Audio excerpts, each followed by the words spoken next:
But Zero accounting software can help keep your business finances running smoothly.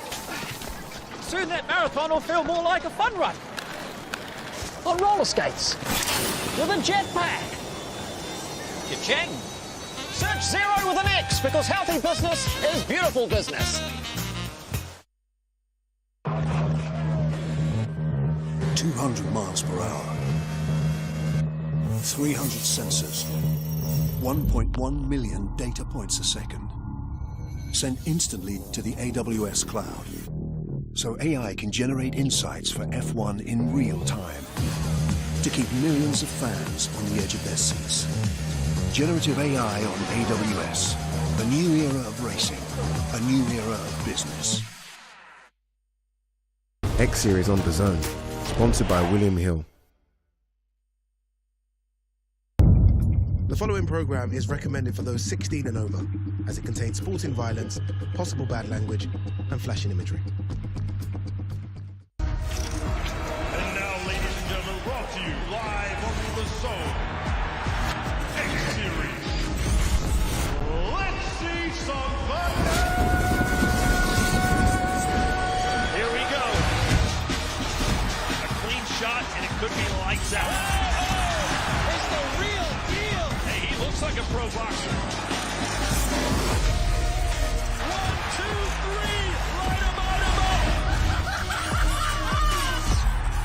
Your winner and the new champion.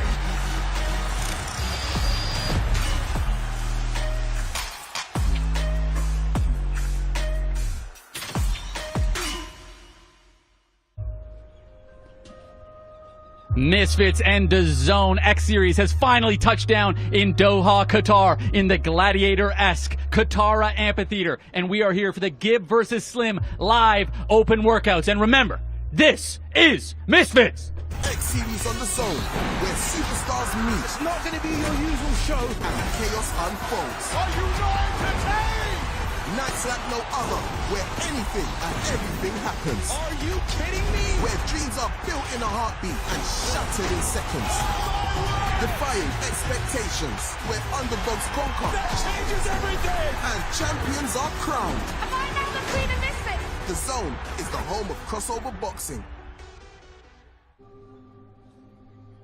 Ladies and gentlemen, welcome to the live open workouts. I'm Riley Osborne with Ben the Bane Davis and, of course, Anthony Taylor. We're here in this beautiful gladiator-esque arena, and we had some gladiator action going down just the other day at the press conference. Ben Davis, you were right in between it. Like metal to a magnet, I simply can't resist myself finding the brawls. And Chase Demore Kells, if this fight didn't have enough X factors for you, boy, does it now. Some errant water found its way to the big man, and, well, he found his way over to Chase Demore through about 4 different security members. God bless them. They're doing the best in the business. And I tried, Riley, to separate things the best of my ability, but on Thursday night, nothing's going to stop those guys. I mean, we had about 6 security guards, Ben Davis, and then it was finally the one and only Mam Sailor that got in there. And I think that I'll give him the credit. I think he handled it with his patented jump, as you can see there. But look at the intensity on the face of Kels. Once that water hit him, he was all gas, no brakes. I think the Buffalo Bills need a guy like that with the gumption, the ambition, and it just went all the way into the tables. AT, you know something about brawls. That one got wild. Hey, look, sign him up. First round draft pick, Raiders, Los Angeles Raiders. They're looking for linemen. Them 2 men cannot be stopped. I'm excited. 2 behemoths. We want to know which one is too hot to handle. But, ladies and gentlemen, that is just one of the many fights that we have here. We're going to take a look at this brilliant fight card that kicks off with Amir Anderson versus Neeraj and then heads over to Luis Pineda versus Swarmz. Then, diving into the main card, we start off with Chase Demore versus Big Kells for the Misfits Heavyweight Championship. Moving on to Lil CraCra and Yuddy Gang TV as they finalize the winner of the lightweight tournament. And Nick Lamau faces off against Warren Spencer for the middleweight. Misfits moves on to welterweight championships. Jarvis versus Ben Williams. And, of course, at light heavyweight, Deji versus Dawood Savage. HS Tiki Taki faces off against Messiah Pinder. And at light heavyweight, the co-main event, Salt Papi versus King Kenny. Then, for the final Misfits Super Middleweight Championship and the main event of this pay-per-view, Anesongib faces off against Slim. Can't wait for this one. Slim and Gib battling it out. 5 years in the making. When you think about grudge matches, the definition of it are these two guys. AT, fireworks expected, a collision course that we finally get to see. Oh, absolutely. It's been in the works for a long time. The fans ready to see it. I'm ready to see it. We finally get to see it. I'm loving it. What you think, Riley? Well, first things first, you only get to see it if you head over to DAZN.com/boxing to buy the pay-per-view, because you can do it right now, and then you'll get to see the fights, which, if you're going to miss out on these fights, you're obviously a mistaken person. You're wrong. You're incorrect. Talk to me about it, guys. I've bought this pay-per-view 6 times already just in the last 5 minutes of us being live. I've made 17 different DAZN accounts. Yes, I have my bot accounts, and they're all buying the pay-per-view like you should. But the one that I want to draw some attention to are the title fights. We have, of course, the middleweight championship between Slim and Gib. But let's not forget Jarvis and Ben Williams, the Bumblebee, taking on one of the most accredited welterweights. I just am so excited that Ben gets this opportunity, and the return of Jarvis. How can you not like it? I mean, look, Ben is a rising star from Ireland. This guy has it all. This great smile. Let's talk about that great smile he has. The fans are loving him. What's good about Ben is he has a whole country backing him up, and we love to see that. A good kid, young star in the making. AT, you were going to team up with Slim to go in against KSI. You obviously have some information about his preparation, getting ready for such a high-level fight against KSI. You know what that feels like. Do you think that's going to aid his preparation here against Gib? Oh, no, absolutely not. I mean, Gib is a volume puncher. He likes to apply pressure. But Slim is also a brawler. As we see Slim, look, he has knockout power. He shows that he can bang with the best. Look at that. That's a crazy overhand right. And when he sees that, you see how he counter-assault. Look, Slim can bang in the pocket. He's comfortable slugging it out.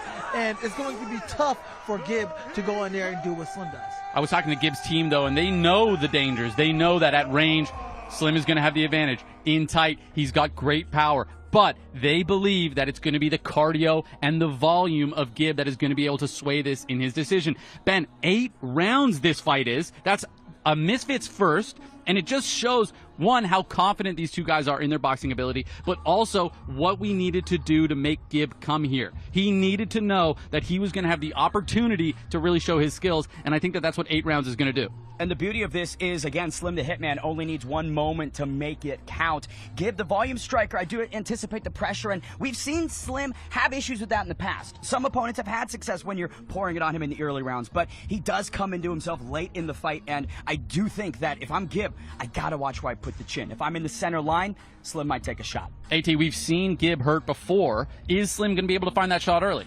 I believe so. I mean, the key to success for Slim, he needs to be patient and wait for that moment. Gib tends to rush in impatiently. Sometimes he gets caught. We've seen that with the Austin McBroom fight. Slim needs to keep range and wait for that moment.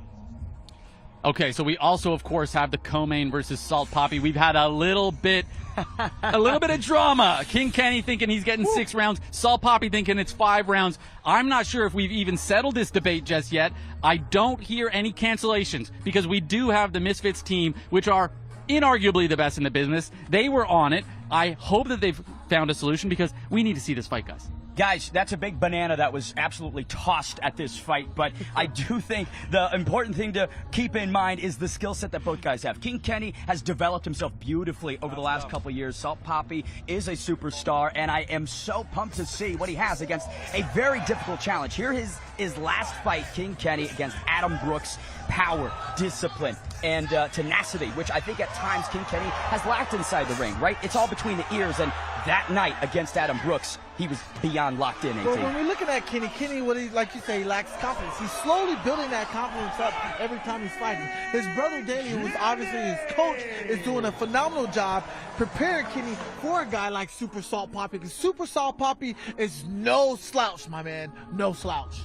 Absolutely. You've been in there with both of them last time that I checked. You were able to get the best of both of them. But something that intrigues me about these two guys is they're both counterpunchers in a way. Salt Papi has often been good on the counter side. King Kenny also good on the counter side. King Kenny has struggled in tight. That's something that you took advantage of. And I'm very curious to see, is Salt Papi going to take those notes and use his ability and his forward aggression to be able to expose the gaps that are in King Kenny? But 6 rounds, in my opinion, that's to Kenny's benefit. 5 rounds, that's to Salt Papi's benefit. I'm very curious to see how they're going to settle this, find a middle ground, maybe 5.5. I'm just kidding. But they're going to find a middle ground to be able to make this fight happen.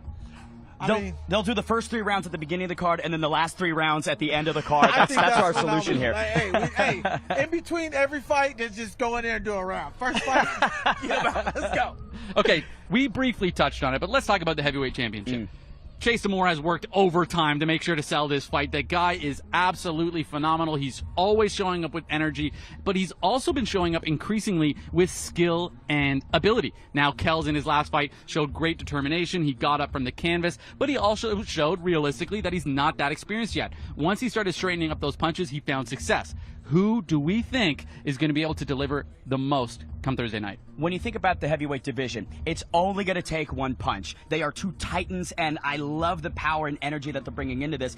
But you have to respect and acknowledge the experience that Chase Damore possesses. He has made that walk many times before. And while he might not have been knocked down or stopped, he did lose multiple times, right? So for Kells, you don't want to think too much about the fact that, oh, this guy hasn't hit the canvas. He won't be able to deal with the adversity. Chase Damore has dealt with the adversity. He's responded effectively, and I think we're going to get a barn burner to kick things off on Thursday night. Well, gentlemen, let's kick things off today. We're going to throw to Huss to get all the action started. Ladies and gentlemen, we are live on DAZN. Welcome to the Qatar Amphitheater here in Doha, Qatar. The Supercard X Series 19, brought to you by Misfits Boxing.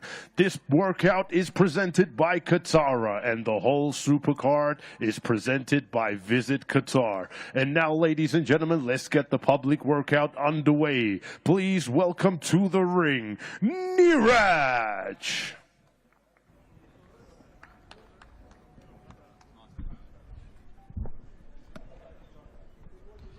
AT, we have seen a lot of nervous energy from Neeraj coming in here. A bit of an unknown, but he has 6 wins, he has 6 knockouts, and Amir, the Cashman Anderson, obviously at the very beginning of his professional career. Talk to me about the mentality of picking such a potentially difficult opponent. Well, when you talk about Amir Cash, he has an extensive amateur background. Now, he is a prospect. We both know that, Riley. But coming in your second fight professionally, fighting a guy who's seasoned like Neeraj with 6 wins, with 6 knockouts, that's very impressive. And we look at Neeraj like the guy is obviously showing good footwork, good foot speed, and he looks comfortable in there. What you think? He does look comfortable in there, but Amir, the Cashman Anderson, in Miami, when we called his last fight, you were there. He looked like an absolute animal. He's tall, he uses his range effectively, but he had a ton of power. No, absolutely. When you looked at Amir that night, I mean, you saw little flashes of Floyd, and you also saw little flashes of Roy Jones Jr. there. Yeah, credit to Roy Jones being there at that show. But I'm excited to see Amir Cash come back and see what he can do again against a very savvy veteran like Neeraj. I'm going to call a spade here, AT. I think that even right away, watching this open workout, if I'm a betting man, which I am, I'm probably putting that money on a guy like Amir, because we are just seeing it doesn't look like he has the same fluidity that we see from Amir. What do you think? No, absolutely. I'm putting my house on Amir. Like, if this was a live contract, yeah, I'm putting on Amir. Amir is just seasoned. He's seen more. He's done more. From what I see, I don't really see what Neeraj can show different that Amir hasn't seen before. And you've been an underdog in the past. You've been the guy that wasn't supposed to win, but were able to win. Correct. So talk to me about maybe the potential advantages that he has in that way, where people aren't expecting him to be victorious here. Well, now, when you look at Neeraj, who is a heavy underdog, look, let's say he does come out victorious. Not only does he wins his fight over a top prospect, but his whole life changes for the better. Everything to gain and nothing to lose. Royalties, exactly. Especially when I fought Tommy Fury. I knew that, and look, if I beat Tommy Fury, I got everything to gain, but nothing to lose. In a sense, Neeraj has everything to gain, but nothing to lose. So let's talk about the style here. A lot of different styles in boxing. Obviously, there's traditional, both hands up. There's Philly shell. We're seeing a little bit of a dropped lead hand from Neeraj. Now, this is something we see from some of the greats. Caleb Plant is a very, very educated lower lead hand sometimes in his fights. He's also able to diversify. And we're seeing that dropped lead hand after the jab. What do you think about that? I mean, to be honest, look, I'm not very confident. And I never like to put a fighter down, but you can tell a fighter by the way he shadow box. And he shows a lot of flaws, and that is why his record is 6 wins and 6 losses. I'm not sure where the 6 losses is coming from, maybe TKO or decisions, but fighting Amir, you're going to have to be sharp, Riley. You're going to have to be on your P's and Q's, brother. The reality is, if Amir gets even a second of an opportunity, if he even gets the slightest chance, he is going to land, and he is going to land with power. And I'm just not seeing a ton of discipline defensively right now. I don't see no defense. I just see, from what I see, he's just straight power brawler. No head movement, no clean punches. It's just brawling power. But who knows? I might be missing something, but you might be seeing. AT, I imagine you've sparred with some pretty high-level boxers. Oh, absolutely. What are the adaptations you have to make if you are maybe have a size or maybe a skill disadvantage? We often talk about having to fight. When you're up against a boxer, you have to fight. Is that what he has to be looking for here? Well, yes. So the first thing he needs to do is stick to fundamentals of boxing. What fundamentals does, it gets you out of trouble. It gets you out of nasty positions, especially when you're fighting a savvy boxer like Amir Khan. And from right now, from what I see, Neeraj doesn't show basic fundamentals. He just shows careless aggression from what I see. Careless aggression can sometimes be enough to win a fight. When you're going in against a guy with such an extensive amateur background, however, I'm not sure about it. Still, Amir Anderson, a young fighter. This is only, I believe, his second professional fight. So there is opportunity here for being able to catch him in potentially a position where maybe he's underestimating his opponent, I should say. Correct. I mean, but this is boxing. There's always that lucky punch. You never know what's going to happen. And Amir shows it very well. Amir has a good poker face. A good boxer's never going to let you know that he's hurt. They're never going to show that. And from what I see with Neeraj, he has good power behind those punches. I just don't know if it's going to be enough. We're seeing pretty similar combinations here, 1, 2, 3. I mean, look, it's all about the coaching, the preparation. He seems like he's ready. He took on the fight to fight Amir. He feels and sounds like he's ready, and he feels very confident about it. I'm just hoping it goes past the first round. I'm not. I hope that Amir is able to go in there and show us what he's really about. He's such an exciting fighter to me. Yeah, no, Amir is one of my favorite prospects coming into the scene of boxing out the amateur circuit. One of my favorite prospects. I believe Amir could go on and win a championship in the next 2 to 3 years from now.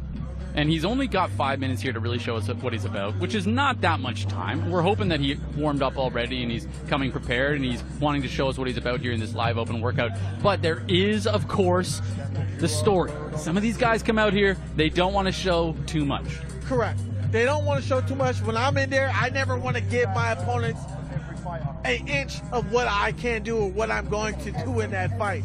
I like to be greedy. I like to take my time. Sometimes I'll just slightly shadow box, jump rope, but I never want to show my opponent what arsenal do I have in my back pocket. It's just not, it just doesn't sit right with me. Let's get Ben here with a question to the boxer coming up.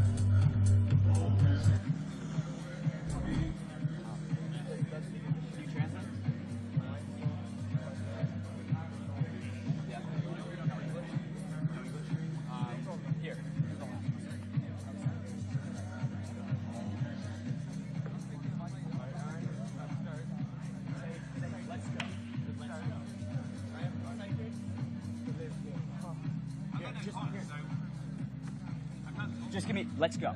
All right, we're here with Neeraj. Neeraj, exciting opportunity. How are you feeling, sir? I'm scared. But let's go. Let's go indeed. I love it, Neeraj. Best of luck, sir. Thank you. Ben Davis loves it, and that's enough for me, AT. Did we see enough from Neeraj in that open workout to be able to convince the doubters, maybe? Oh, absolutely not. I didn't really see anything that's going to impress me to be like, uh-oh, Amir's in trouble. Look, Amir's about to cash out in the first round, possibly. Maybe in the second. But that cash in the bank sounds really nice. I just wish I saw a little bit more footwork from Neeraj to make me believe this can be a competitive fight. But who knows? Who knows? Let's call it what it is. I mean, this is a fight that Amir should win, but that doesn't mean that he's guaranteed to win. And Misfits has done a great job to make sure he's going up against an opponent with a lot of wins. Most boxers aren't doing this, but we are. So let's throw to Huss to see from Amir himself to see if he's prepared. And now, ladies and gentlemen, let's please welcome into the ring Amir the Cashman Anderson.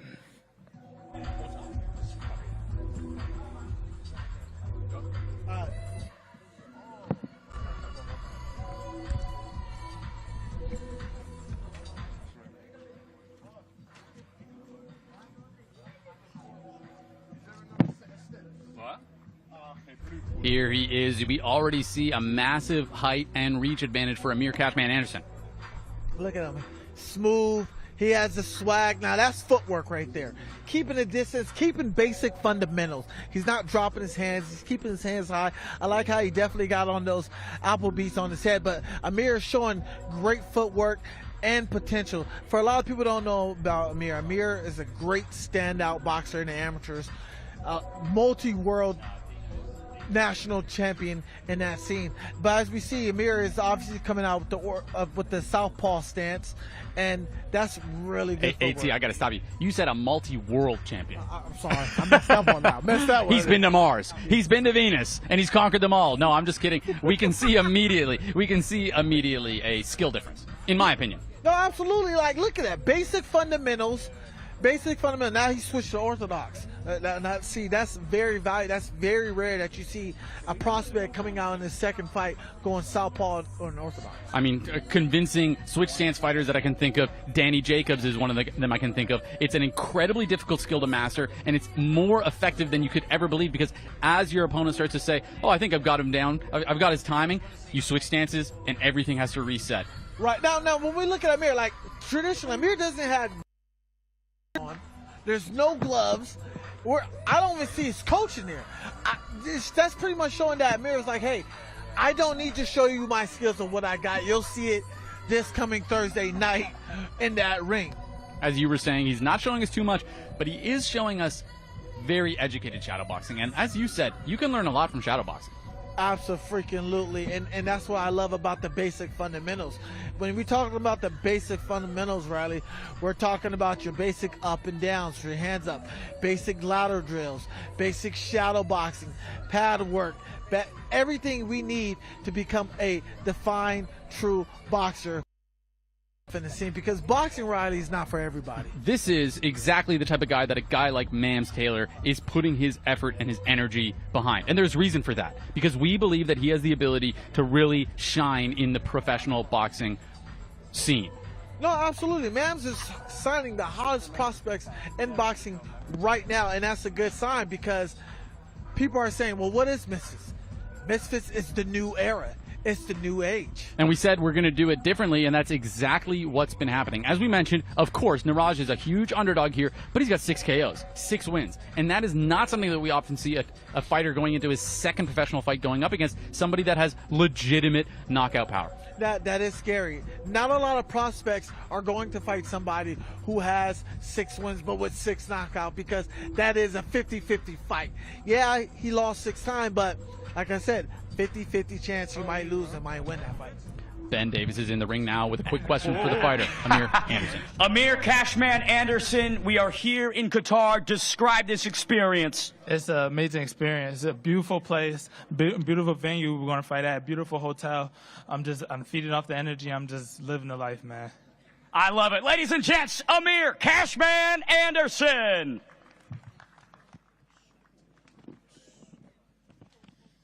Amir Anderson shouting out the beautiful Qatar in which we are in. I can't deny it. The hotel's been beautiful. The venue's been beautiful. Look at where we are. Talk to me about visiting a place like this and fighting in a venue that can add some of that energy. Well, I love it. The atmosphere is great. The food, oh my God, the food is amazing, Riley. I just want to be here because the food is here. Now, but everything here, the culture is beautiful. The weather is beautiful. The energy just being in Qatar is beautiful. And some of these fights are going to be beautiful. Let's throw to Huss to get on to the next fighter for this live workout. Ladies and gentlemen, we are now ready to see our next contestants. This open workout is presented by Qatar. The whole Supercard is presented by Visit Qatar. This incredible event is available to buy now on DAZN. You can scan the QR code on the screen or please visit DAZN.com. And now, ladies and gentlemen, please welcome to the ring, Swarmz. Swarmz coming back. He's been out for a while, not taking an easy fight, but he said he would fight anybody. Look, Swarmz is on a redemption arc right now. This man is lusting for another win. Look, unfortunately, he did suffer a loss from Ed Matthews, but Ed Matthews suffered a loss from Pineda. Now we got Swarmz fighting Pineda, and Pineda is no slouch. This guy's a tough cookie, and I like what I see with Swarmz. Look at him.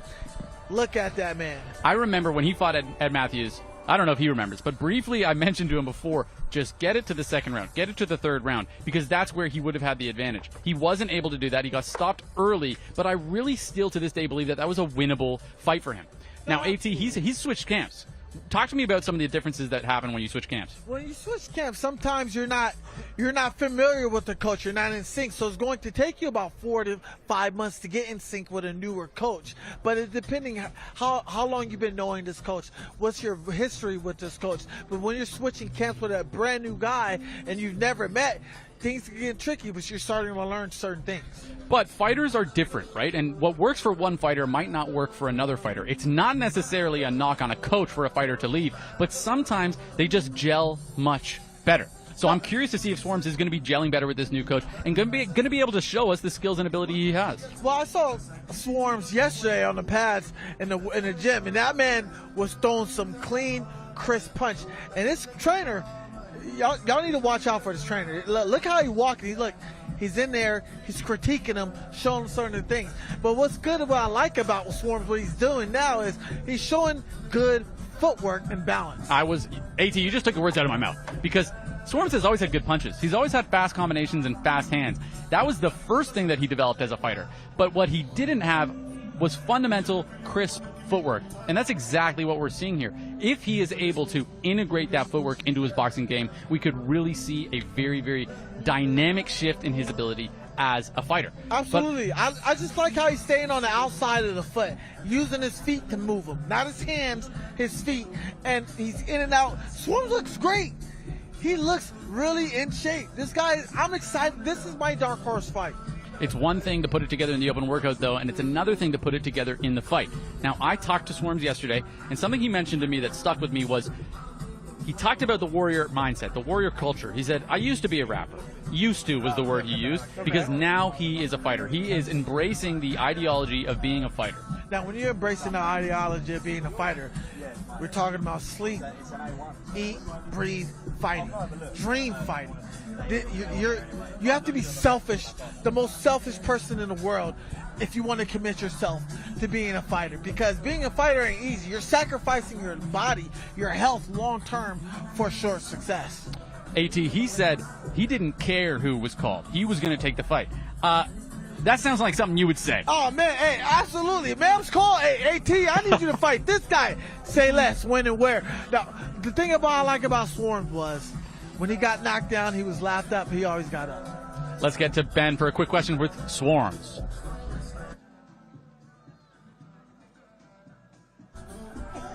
Ben has decided he doesn't want to talk to him just yet. Swarmz wants to keep going. I think that's just a exhibit of his fitness. He looks ready right now. Yes, he's on a venture tour. Like when we first saw Swarmz on X Series 1, he was about 200 plus pounds. This guy transformed his whole body, his whole mindset, and he lost about 40 pounds. He said, hey, I'm tired of being a loser. I'm tired of people making fun of me and laughing at me and not taking me serious in this boxing. I want to change. Not just that. I mean, this guy has taken some of the hardest fights he could right from the start. Last I checked, his Misfits debut was against the one and only KSI. Now not everybody get a chance like that, right? To fight KSI. Look, I've been chasing KSI for 4 years, and I ain't got a fight. But this guy get his first fight ever against KSI. Look, I am jealous of Swarmz. An interesting thing is Pineda and Swarmz both fought KSI on that same night. It was both of their Misfits debuts, and now they're fighting each other. Yeah, absolutely. Now, when I look at Swarmz, Swarmz shows good footwork, patience, and power, and I like how he's using his reach, Riley. He's doing it very well. Something we can see from the lower lead hand is often a disguised jab. That's the main advantage that people talk about because, of course, you are potentially exposing yourself to more onward right hands specifically, but you gain the advantage of being able to snap that jab up, not in the vision of your opponent. What I like is called the Hitman jab from Tommy the Hitman Hearns. And he's staying in a Philly, half Philly shell. But what I need Swarmz to do is when he throws that jab and he brings it back, bring it back with your hands up. Not low, because now you're taking punches when you come in low. Something I'm seeing immediately from this trainer, though, as you mentioned, AT, is a focus on the footwork. Absolutely. His footwork looks massively improved. I always noticed that he was always very tight. His feet were very close together in his footwork, and we're already seeing a much better posture. I mean, look at the difference in the gym. It's coach. One thing I want to point out, Riley, is look how the trainer's holding mitts. He's not meeting them. He's telling, hey, come hit these mitts because I'm not coming to you. And that is a good trainer. But they're just flowing right now. And that comfort you see from a new team, obviously he transitioned not too long ago, but he's very, very comfortable with this trainer already. Yeah, I like this trainer. I like his demeanor. He's holding the pads correctly. He's showing them what he needs to do in the process. But we only see about 30% of Swarmz. That's all. I will say we're also seeing Swarmz, both hands looking a little low. That might be his style. I mean, he just fought his last two fights like that. Who knows? But he has to watch that. All right, there we go. Ben Davis going to talk to Swarmz. All right, we're here with Swarmz. Sir, new and improved. What can the fans expect on Thursday night? Expect the unexpected. I'm back. And you're going to see a great performance. 28th of November. Everyone get your PPVs. Go back now. I love it. Ladies and gentlemen, Swarmz. Ladies and gentlemen, don't forget to buy this pay-per-view at DAZN.com/boxing. That's DAZN.com, because these fights are going to be off the chain. But that's not the only fight that's going to be off the chain, because the home of boxing has plenty more to come. What's it like growing up in a fighting family? I don't know, man. But it's all I knew. You learn the hard way, I suppose. It's fight or flight. So I chose to stand and fight. Simple. Yeah, I may have taken a few beatings, shed a few tears, bled a little. I got faster, I got slicker. Soon, I couldn't be touched. And that's when this got fun. I watched my brother become world champion. I watched my brother become world champion. And I thought, I want a bit of that. And I did. And I'll do it again. And when I do, I'll do it for a name. My name. It's more than pride. It's blood. It's family. And that means everything. Maybe you're listening to this and my words don't resonate. But that's okay, because they will. When I walk to that ring on November the 30th, take a moment and read the name on my shorts. Look at the figure beside me. This isn't just about me. It's about me, it's about him, it's about us. And all the lessons they taught me. Edwards. Yafai. This is our story. This is our heritage. This is our bloodline.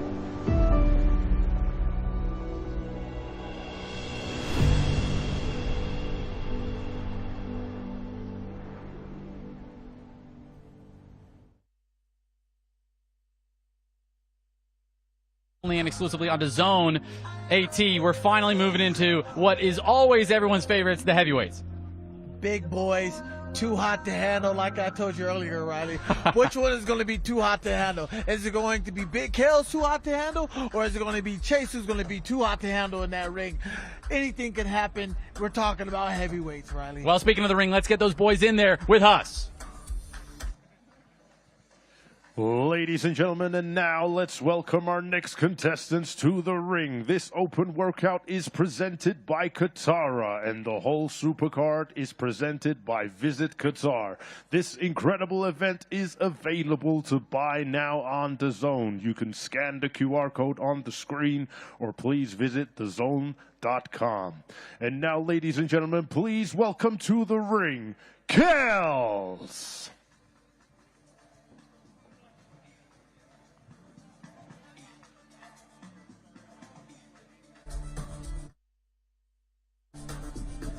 AT, Kells had some intensity in the press conference. Do you think he's going to bring that same intensity right now? I'm sure he will. I just don't know what much can he brings. I just need to really see him in the ring and shadow box.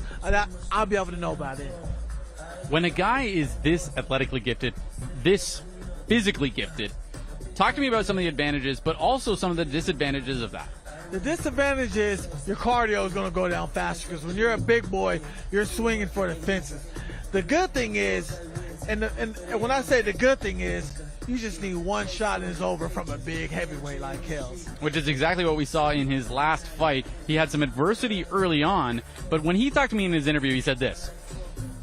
He said that once he walked through the fire, once he was knocked down and got back up and bloodied and still fighting, he found comfort. He said, you know what? Now that I've been here, I've walked through the fire, and I'm still standing, why don't I get back to boxing? Well, one thing I will say about this, Riley, is good coaching. That his coach, Daly, after the first round, Daly took him in and said, listen, we need you to calm down, breathe, stop reaching for your punches. And now what a good coach does is he's here to train you to make sure you're safe. He's here to make sure you're composed, you're level-headed. Fundamentally, though, we're looking at him shadowbox. If he keeps his punches straight, he can deliver a ton of power. Yeah. But he doesn't look that comfortable just yet. No, like I said, right, this is his second fight. When I look at Kells and he's throwing that left jab, you notice how he tends to drop that hand a little bit. And he's bringing his hands too close and he's too tight. He needs to stay loose. There's a slight lack of fluidity, but that does not mean that he won't be able to get the job done because, as I was saying, you can get away with a lot when you're built like a brick house. Anybody can, hey, look, the bigger you are, the harder you fall, and it just takes one punch to stop it all.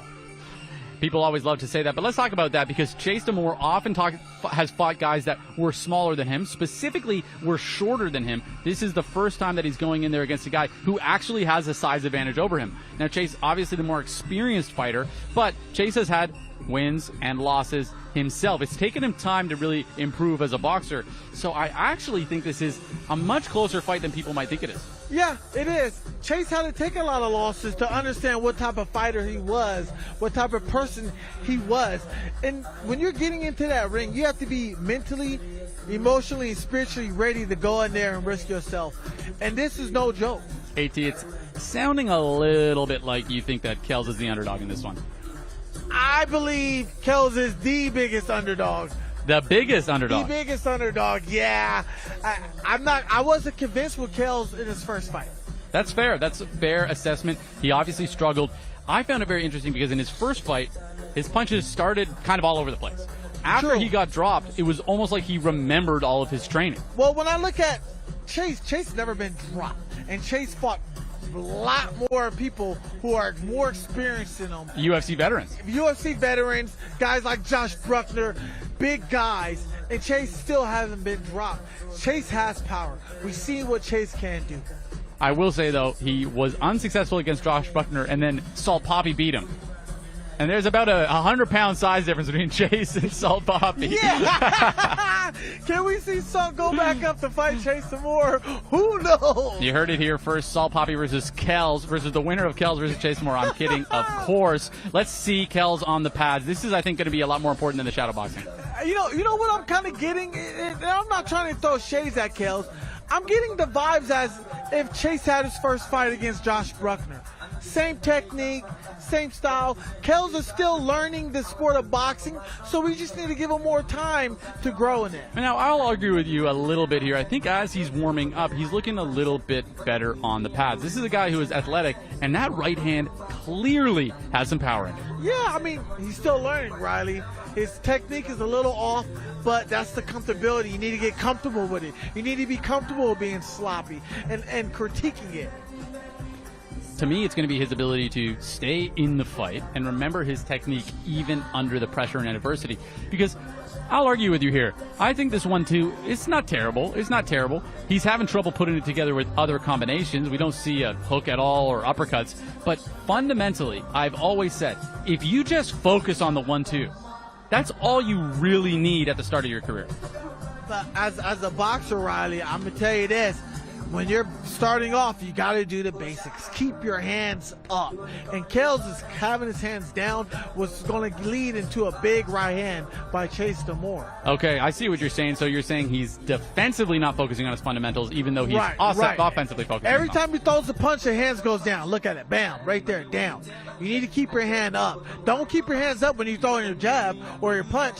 Keep your hands up when you retract your jab and punches. Chase can be a hard guy to find as well, but something that Chase does often is he leans backwards. Now, as the taller fighter, you know this. When the guy is taller, they can sometimes get away with just kind of leaning away from the punches. But because these two are the same size, that could be a potential for Kells to be able to land that right hand. Very true. Kells is taller than Chase. But what the difference is going to be between Big Kells and Chase is who has the better footwork here? Who has the better footwork to get you out of dangerous positions, and put you in positions that gives you bigger opportunities to land bigger shots?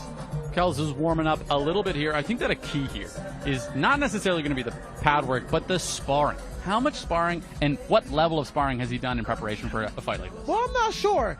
He said he's been sparring, but I do know that Chase is ready to go every time we see him. But Kells he's starting to look comfortable. He's starting to relax. He's starting to feel it.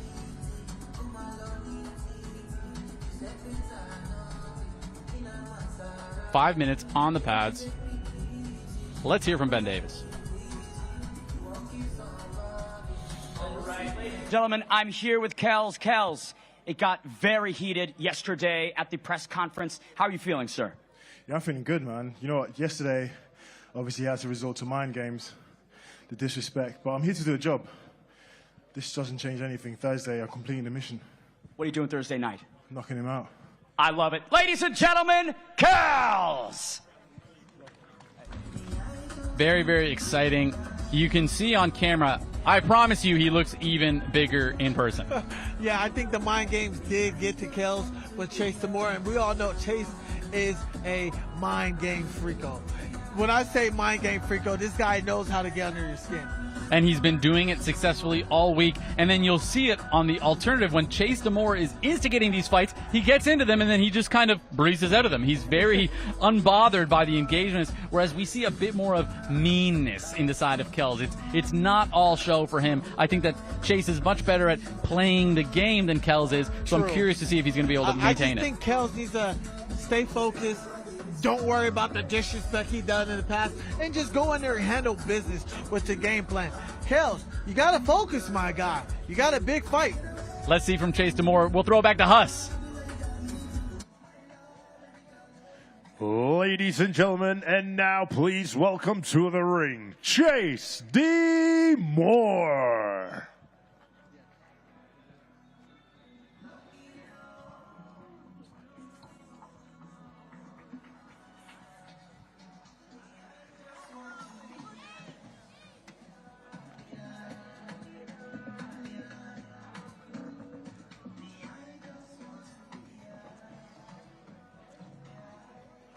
There like he's a big show. I love it.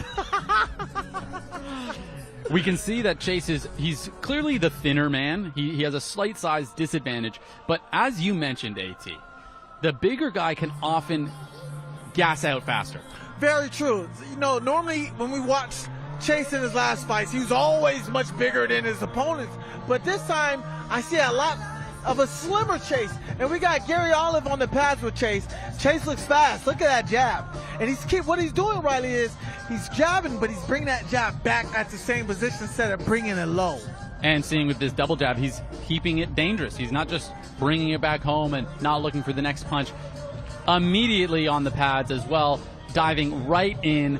I'm very, very curious. This is a good-looking Chase Moore right now. Yeah, I'm impressed. Like, we went from the very first Josh Bruckner Chase Moore to the big Kales Chase Moore, and we saw the evolution of Chase, of how much he improved. Finally, I don't think we saw a single left hook from Kels. It's clearly not a punch that he's very comfortable with, but we're seeing that from Chase. Well, this is our first left hook we saw of the day. Amir Anderson was throwing some left hooks. Yeah, but we're talking about all the pads. Chase looks good. He looks great. But we can't undermine Big Kels. That guy has brutal knockout power. And if Chase gets hit with one of those, we might see Chase kissing the canvas Thursday night. That is going to be a huge, huge important factor, is the power, and can he land it early? I am just looking at the physiques right away, going to be assuming that Chase Moore has come prepared cardiovascularly. Yes. And I think that's going to be an advantage for him. I mean, these guys were football players. They know how to stay in shape. They know how to mentally prepare themselves. Football's a very different game, though. Very true. Very true. It's going to be who had a better nutrition in this camp. And from what I see, Chase looks like he had a better nutrition. I will say that we also see just a better variety of weapons from Chase Moore right now. Yes. He's throwing uppercuts followed by a right hand. Same side punches, so double jabs, uppercut followed by right hand. Look at him we saw showboating. quite literally a 1-2 the entire time. Hey, whoa. We just saw an uppercut by Chase. That's what I'm saying. So I'm wondering if Kels has the variety of weaponry, because we didn't see it now. I talked about it before. There's a huge chance that Kels is just making sure not to show any of us what he's been improving on. Well, when I look at Kels, a beginner boxer, he doesn't have that much experience, Riley. When you're talking about an inexperienced boxer, his basic punches are going to be a 1-2-3. When we look at Chase, who's fought more, who's experienced more ring time, he's going to have different arsenals to the jabs, the hooks, the counter hooks. It's just been brought to my attention that Kels is right there by the ring while Chase Moore is in there. There's been a lot of bad blood between these two. Do you think he's trying to analyze his opponent right now? I believe so, but Chase is still in his head. Chase is still in his head. He's showboating. He's antagonizing Kels. Kels just wants to go in there and rip his head off. We can see that right now. He's Look at doing Chase. it right now. I'm curious to see what kind of impact this is going to have on fight night.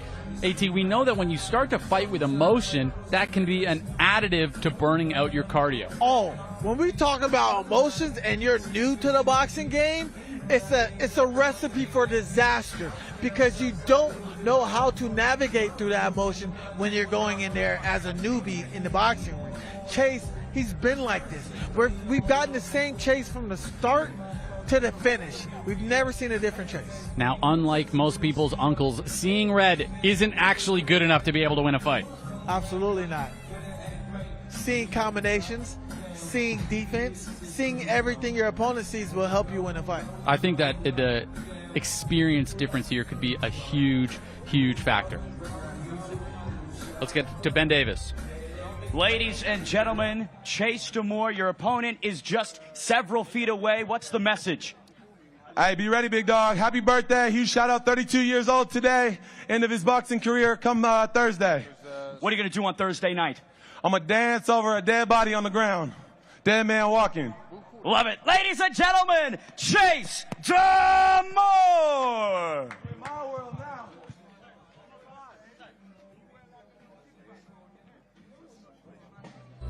I am here with Kala. Talk to me about how exciting it is to be here in Qatar putting on a boxing event. Well, for me, it's unreal because, I mean, this location, when I saw it, I came here in June, and it was like 45 degrees, super hot, Celsius that is, centigrade. And we looked at loads of sites, and there's so many sites in Doha that you've just got to see. But this one, of course, I saw it and I'm like, man, we've got to do the fight night here. They said, I don't know about the fight night, first one here, we go in the arena. But this has there has to be a fight night in this place. It just it's that sort of gladiator feel to it. It's got the I mean, I've never seen a mini Colosseum that looks out onto this. They've even got the old fishing boats out there. You feel like you're back in Roman times. Fantastic. I think that Chase and Kells might be feeling like they're back in Roman times as well. Talk to me They about how did yesterday. Well, they're going at it again right now. I mean, you know, this was at the 80 sort of handbook, yeah? Yeah, we were very lucky that the security managed to come in at that time because the tables went, and I'm like, oh my God, the tables are fine, but the PA system, that goes down, and we ain't got a press conference. What's crazy is the fighters are bigger than the security guards. No, that's the thing. They are literally, you know, when we're doing the face-off, which we couldn't do properly yesterday, we will have that face-off at the weigh-in tomorrow here. Same location. The weigh-in's going to be fantastic with this backdrop. So tomorrow, that weigh-in is going to pop, but we do have extra security, and we actually might even call in AT to... You know, he's quite good at the old wrestling moves, so, you know, we need to bring in a wrestler in there as well. He's not wrestling anymore. We've been adamant about that. I wouldn't wrestling with those guys, man. Even if I was wrestling since the day I was born, I wouldn't want to wrestle with them. These are big lads. Slim versus Gib. Obviously, I don't imagine that was an easy fight to put together. Talk to me about why it was so important to finally give the fans what they've been asking for. It's one of those ones that from the traditional world I can relate to. It's a long-standing sort of feud that you want to see get done, and it takes something special to make big fights, and we've seen that in recent times in traditional boxing, obviously with Usyk Fury taking place in Saudi. This also needed a special event. It needed a Supercard, a Super Bowl type event to bring that fight together. And I'm not reading into all the BS about, you know, I'm keen to bring down Misfits and whatever. I mean, Gib has signed a multi-fight deal, so. You know, if he's going to bring down Misfits, what he's going to do afterwards? You know? So, you know, well, that's an interesting one. But the rest of it's quite fun. I thought the line yesterday with KSI taking the sort of side there, that threw me at the face-off, especially. I'm like, whoa, JJ is soaring to get back in. JJ was out here training in this ring at noon today. I mean, that must have been a very hot session. Well, we caught up with both Slim and Gib earlier at the face-off. Let's take a look at some of that action. I've been training so hard for this fight. It's my second camp. It's my second camp. You know what I'm saying? I was getting ready to fight in the summer. It didn't happen. But now I'm getting ready to fight Gib. He finally had the balls to step up. I'm so excited. I'm happy for you. You said that. You had the confidence. You had the confidence. You've been moving shook around. I'm happy for you. Around here, you've been moving shook. I'm shook. Bro, I told you. I've always been like this. When I met you, I've always been like this. What was the first thing that I did to you when I met you? What? I put my forearm on your neck. I smacked you on your chest, and you done nothing about it. Because you saw. You done nothing about it. So what? Ryan Taylor did the same thing. I know what type of person you are. Ryan Taylor did the same thing. You said you'd break my jaw if you ever saw me. You've been nothing but salamu alaikums when you see me. So shut up. All right, bro. I'm a ring. That's all that matters. Absolutely not. That's all that matters. You can never. You can try your hardest. You can't. You don't have the skill set. I promise you. You don't have the skill set. You don't have the skill set. You're gonna find out. You haven't seen me fight. You're gonna be waking up on the floor. You haven't seen me. You're gonna be waking up on the floor. Bro, you're gonna be waking up on the floor. Your nose is gonna look like this. You're gonna be knocked out. It's gonna be sideways. It's gonna be sad when you're knocked Yo, out. let me tell you something. And then you're gonna have to defend your belt. It's gonna be beautiful. It's gonna be beautiful. I can't wait. How many faces did you break? I can't wait. How many faces did you break, though? Wait. How many faces did you break? Wait. How many faces did you break? You're gonna go back as the loser. How many faces did you break? Champion that you're a loser. 0. You ain't break no money face. How many people did you knock out? Max plays FIFA with headgear. Austin McDookie. Yeah. That's the only. Dookie, you said the you one chin. that you've been begging. Yo, Nice. You said you the chinned him, one right? that you were Did you chin Austin? How You many times begged you dropped him? 5 times? You begged him, right? How You begged to fight I his dropped him cards. one time and they out. You begged him. One time they out. Who did you fight? One time and they out. Who did you? Well done, bro. Tom Zanetti, debut. Rocked you. Congrats, bro. So Papi coming off a loss. What, didn't he call you on Twitter? Yeah. And your timeline. And the timeline was going against you. And guess who won? Bro, and guess who won? And you got lucky. The world was a weight trade fighter. And I still It was a weight trade fighter. It was a weight trade fighter. And you didn't want to take that. He was on weight for a month plus. You were reluctant He was to take on weight that. for a month plus, you dumb. You were reluctant. He was on weight for a dumb. His own coach. His own coach said that. Why he were you was on weight reluctant? training. His own coach. Why were you reluctant to take it? What does that mean? What the fuck you mean? Idiot. Yeah. He's an idiot. He's a moron. Slim. Why did you not take the fight? Do you think Gib can knock you out? I can't see it happening. He could have knocked out Jarvis. Jarvis was in the corner in the 4th round, gassed out like this. He couldn't finish him, bro. You think he can knock me out? I took punches from guys twice the size. I promise you, you ain't gonna. I can't wait, bro. Do you think he can knock you out? Absolutely not. I'll let him hit me with his right hand. He says it. I might have my hands down. This skinny twig. Austin, What's this gonna do? Austin wobbled you. I dare you to come fight me. Austin wobbled you. You don't have it in you to fight me. I've seen your character. You don't have it in you to fight me. Especially you and your coach. I know that the character's not there. I know the character's not there. I believe that. Just go with your mindset to the fight with that. I'm here with the man behind it all, Mams Taylor. Talk to me about Qatar a little bit. Man, look at where we are. This is unbelievable. It's absolutely awesome. I love this place and can't wait for the Supercard. It's going to be an electric night. AT was saying being inside an arena like this makes him want to fight again. Talk to me about how amped up a lot of these fighters have been getting in this fight week. I think the press conference spoke for itself. It was perfect. There was just the right amount of drama, the right amount of action, the right amount of tension.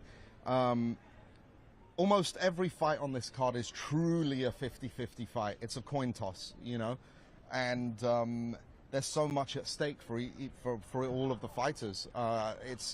It's the perfect atmosphere, and to be able to do an open workout at a venue like this just speaks for itself. It speaks volumes, you know. There's a lot of 50-50 fights. I mean, this is one of the few cards that I haven't been super confident in my picks. A fight that a fighter should be winning is Deji's return. Talk to me about that, because personally, I think that when you look at a fight like that, Deji actually made a good point. He said he was 0-3 at the start of his career. Yeah. So his opponent has nothing to lose, really, and Deji has everything to lose. I was impressed with, shout out to Dawood Savage, because he made it entertaining yesterday at the presser. He really did. You know? I believe him, though. And yeah, I believe him too. He's got nothing to lose, and you know, it's boxing. That's why I said almost every fight is 50-50. That one is not 50-50. But you never know. It's not 50-50 on paper. It's not 50-50 on paper, but listen, if Dawood Savage has lost to some premier guys, you know, he's lost to Salt Papi, he lost to Ben Williams and Warren the Mechanic Spencer. Let's see how he fares. Deji's been out for a while. Maybe Deji's completely underestimated him as well. There's always exciting stories in boxing that you won't imagine, you know, happening, and we'll see what happens. But yeah, it's start to finish, the card is just unbelievable, and it's going to be pure entertainment and action. Speaking of Deji, Ben Davis caught up with him earlier, so let's take a look at what he was talking about. First off is Minicon. Interesting cowboy hat here with the full robe. I like it. Purple's my favorite color, so this is very, very nice. I'll have to give this a solid 9 out of 10 because of the purple. 2. Just get out of my face, man. How could he make this better? Change the face, change the hair. I'm playing. How can he make it better? I don't know. It just looks kind of just... It's a little bland. Yeah, bland, cheap. Next up, we've got Astrid Wet. Good kid. Clean, traditional, nothing too crazy with her. Yeah, it's alright. I'll give it like 5. 5 out of 10. That's the fine bar, yeah. Yeah. Next up, Super Salt Papi. I'll give this a 6. I like the whole gladiator shorts. That's very nice. Yeah. You know, let your your junk breathe a little bit. So I like that. Yeah, it's actually good. I like that one. This next one's, you already know who's coming up next. It's Dylan Dennis. Okay, it's cool. It is cool. Yeah. But he's. I'll give it a 7 out of 10. But everything as a whole, like a solid 0.5 out of 10. KSI, your brother. I mean, full head on show, all of that. Sorry, JJ, solid 2. A 2? 2. That's low. That's low. What could make this better? How could he have made this work? Darker shade of green, bandana. Okay. Maybe a white shirt instead of a black one. Chain at all? You think a chain could have wrapped it up a little bit nicer? Chain would have been good. Yeah. Chain would have been good. He's got the watch there. Nice. Okay. Well, how about this one? This KSI fit. The walkout gear, the pink, all pink. You know what they say? Real men can rock pink. It's alright. It's not bad. It's not bad. It's not bad. No, alright. I was gonna be harsh. 6.5. Wait, 6.5. What fight is this? This is Fournier. I think this was the Fournier one. I believe so. He won. So alright, we'll bump it up to 7.5. Bumps it up. All right, this one, Anthony Taylor. Again, multicolored. I kind of like this one. A lot of those colors work for me. It's giving me like a Muay Thai. Yeah, with the band. Yeah. I'm gonna give this like a good 7. This one, we've got Nick Lamau with the homeless Spider-Man look. Pretty solid, I'd say. The mustache, I think, adds to this one a lot, right? I'll give this an 8. 8? Yeah, this is there. If he had the mask on, would that make it better or worse? I prefer without the mask, I'll be honest. Little Belsy here with the leopard print as well, kind of the crown queen type look. I like this. One. I think it's a good fit. It's too much. You think so? Especially because she lost as well. What could improve this from Lil Belzy? Take away the crown.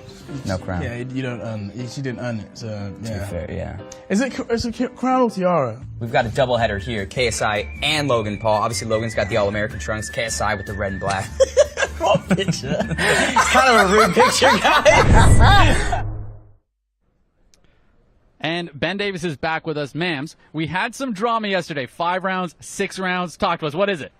It's settled at 6 rounds, and all is good, all is wonderful. But you know, I think all's well that ends well. But at the end of the day, I think that fight was missing the recognition that it should get. It's such a fantastic fight. It's such a 50-50 fight, and finally they were both so mad at each other. And I think it just elevated it and put it in the spotlight where it deserves to be. So it worked out well. It really did. I mean, that's a fight that we want to see the most out of both of these fighters. I think 6 rounds is the right decision. I can't wait to see it. I got to say, King Kenny was fuming. He's been relaxed all week, and he wasn't relaxed anymore. This is what I was going to say. It adds the X factor, a little spice on top that was missing all fight camp. I vocalized this. These two guys are professionals, and they are not attacking each other in any considerable manner. But with this 5-round, 6-round thing, I mean, we see different sides of these two. I've never seen King Kenny get mad, but boy, he was like a locomotive. Mams, lightweight tournament. Lightweight tournament is such a great story. It's our first trilogy. It's kind of a trilogy, isn't it? It's definitely. Yeah, it is. So, CraCra and Yuddy, I think we're going to see a very high level of boxing. I know we're going to see a high level of boxing in that fight. And I think it goes the distance, and I think it's going to be a close decision. It's one to watch. The judges have to be on their P's and Q's for that fight because, like I said, I think it goes the distance. And waiting in the wings is the champ, Dean the Great. His title will be challenged January 18th.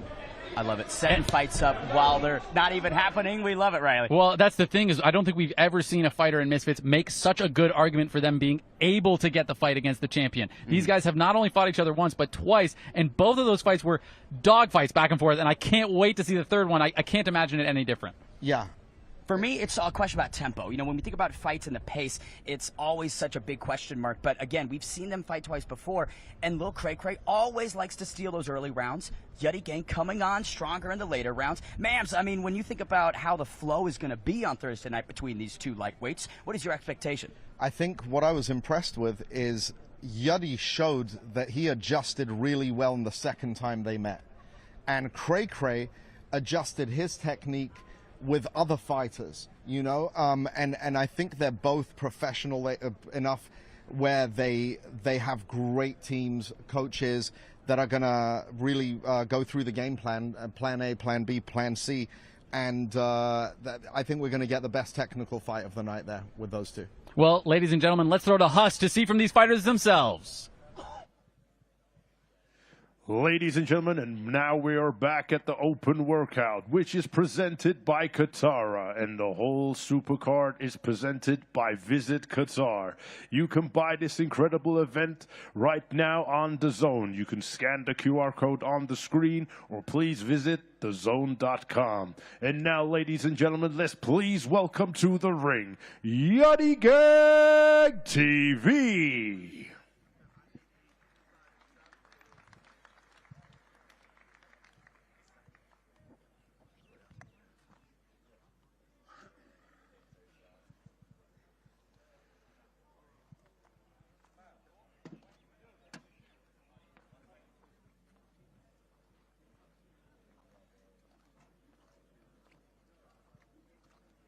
I'm very excited about this guy, AT.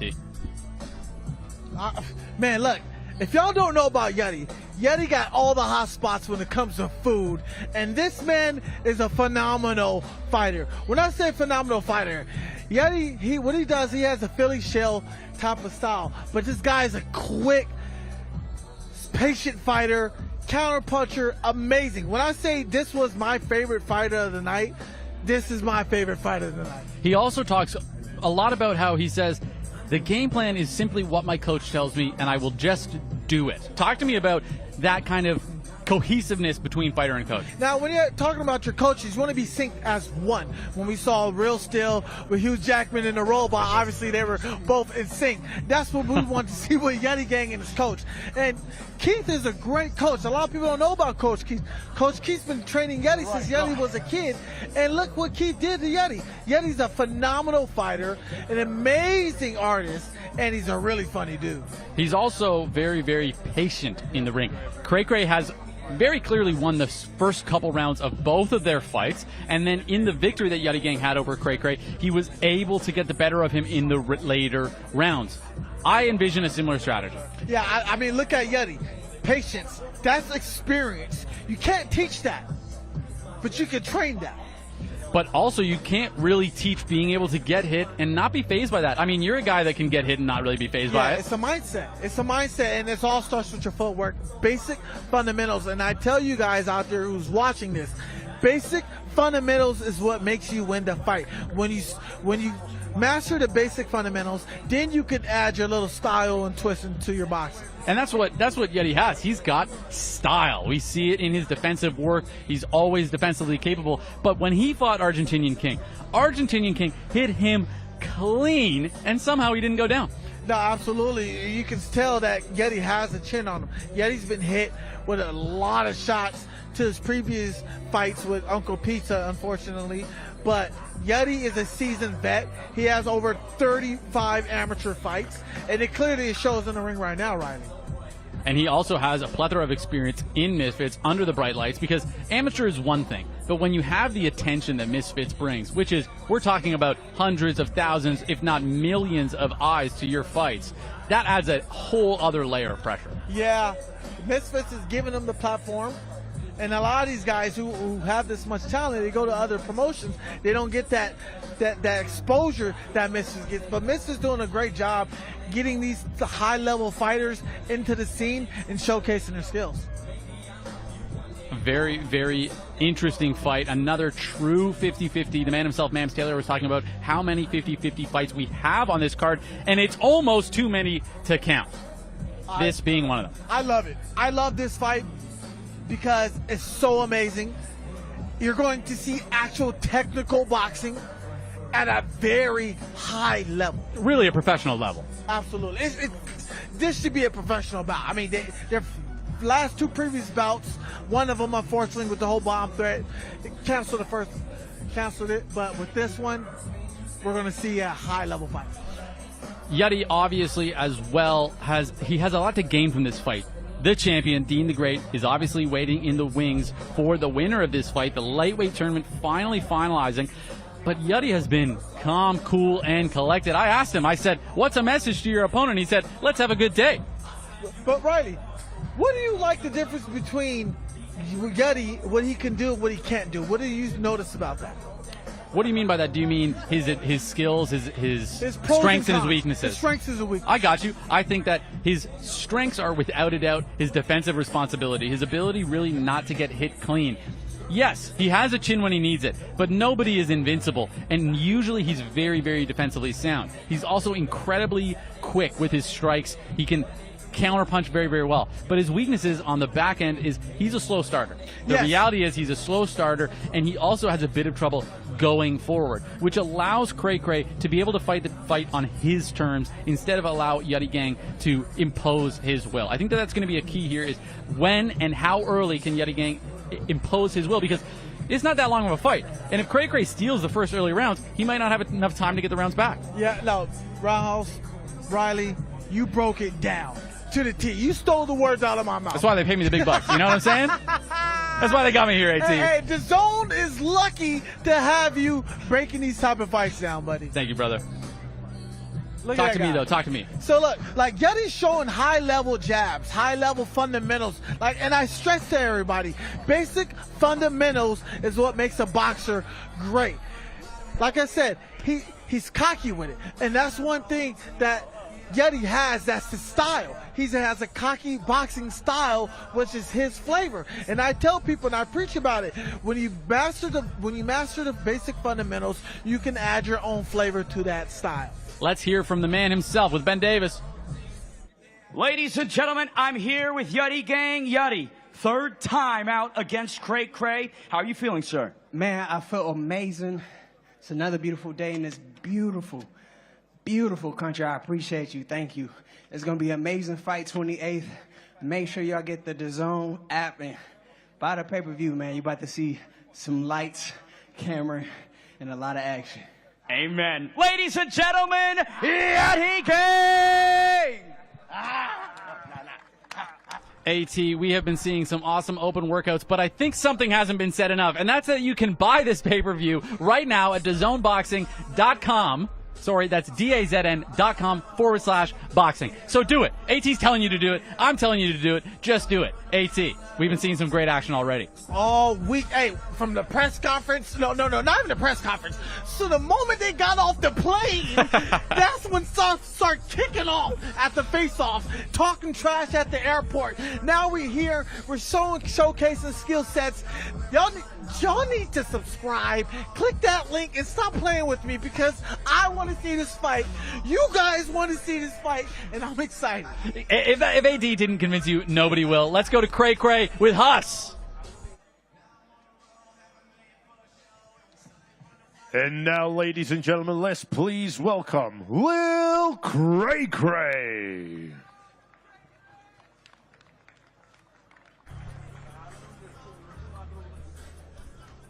AT, Lil CraCra, great win against the very and always dangerous Joey Knight. Competitive fight between those two. But let's talk about the reality. He faded deep like he always does. Can he make that change? Can he make that improvement? Absolutely. Now, I'm not trying to toot my own horn and play favoritism, but Yuddy, what he did, he changed camps. And what I mean by changing camps, he went from Syracuse, New York, and came all the way to Oakland, California to not only train with me, but with the dangerous David Dynamite Lopez and his father, Chris Lightning Lopez, out of Oakland, California. Now, we look at CraCra, he has a Pacquiao style. He's more of an in-and-out type of fighter. He might not possess the power, but he possesses the speed that gets him that gets him out of danger and in control. AT, you're the type of guy that doesn't gas in his fights. You're able to apply the pressure the entire fight. Talk to me about how that's not necessarily just about the fitness, but it's also about your education and knowledge as a fighter to maintain your cardio through the fight. Is that something that you've been working on with CraCra? Absolutely. When we talked about CraCra, we talked about cardio. If you're going to maintain that high pace like Pacquiao, we need to increase your cardio intake. So what Chris Lopez did is we had him run them San Francisco hills. He had him running them every single day. And what you're going to see from CraCra is a different type of Little CraCra. Now, when we saw Ace Musa, yeah, we didn't see the full extent of Little CraCra because he came in on a 3-day notice. But now we finally get to see a new and improved. But let's not take away from what Yuddy can do because Yuddy did beat him. Razor close fight in their last one with Yuddy Gang. Obviously a dominant fight against Joey Knight. Well, I wouldn't say dominant, but a clear victory against Joey Knight. But we've seen his improvement slowly as he's gone on, and I'm very curious to see if that's going to apply in the fight because Joey Knight is a very, very difficult fighter for anybody. I think that he can beat really anybody in the lightweight division here at Misfits. But CraCra was able to beat him. Yeah. However, let's be honest, he's not going to be able to use that fight style against Yuddy. No, Yuddy is a more patient fighter. When we saw him fight Joey Knight was trying to look for the knockout. He was trying to finish. And CraCra acknowledged it, so he stood with his game plan and stayed on the outside. What CraCra uses good is his footwork. A lot of people don't know is his footwork. During camp, CraCra got to spar with Camille.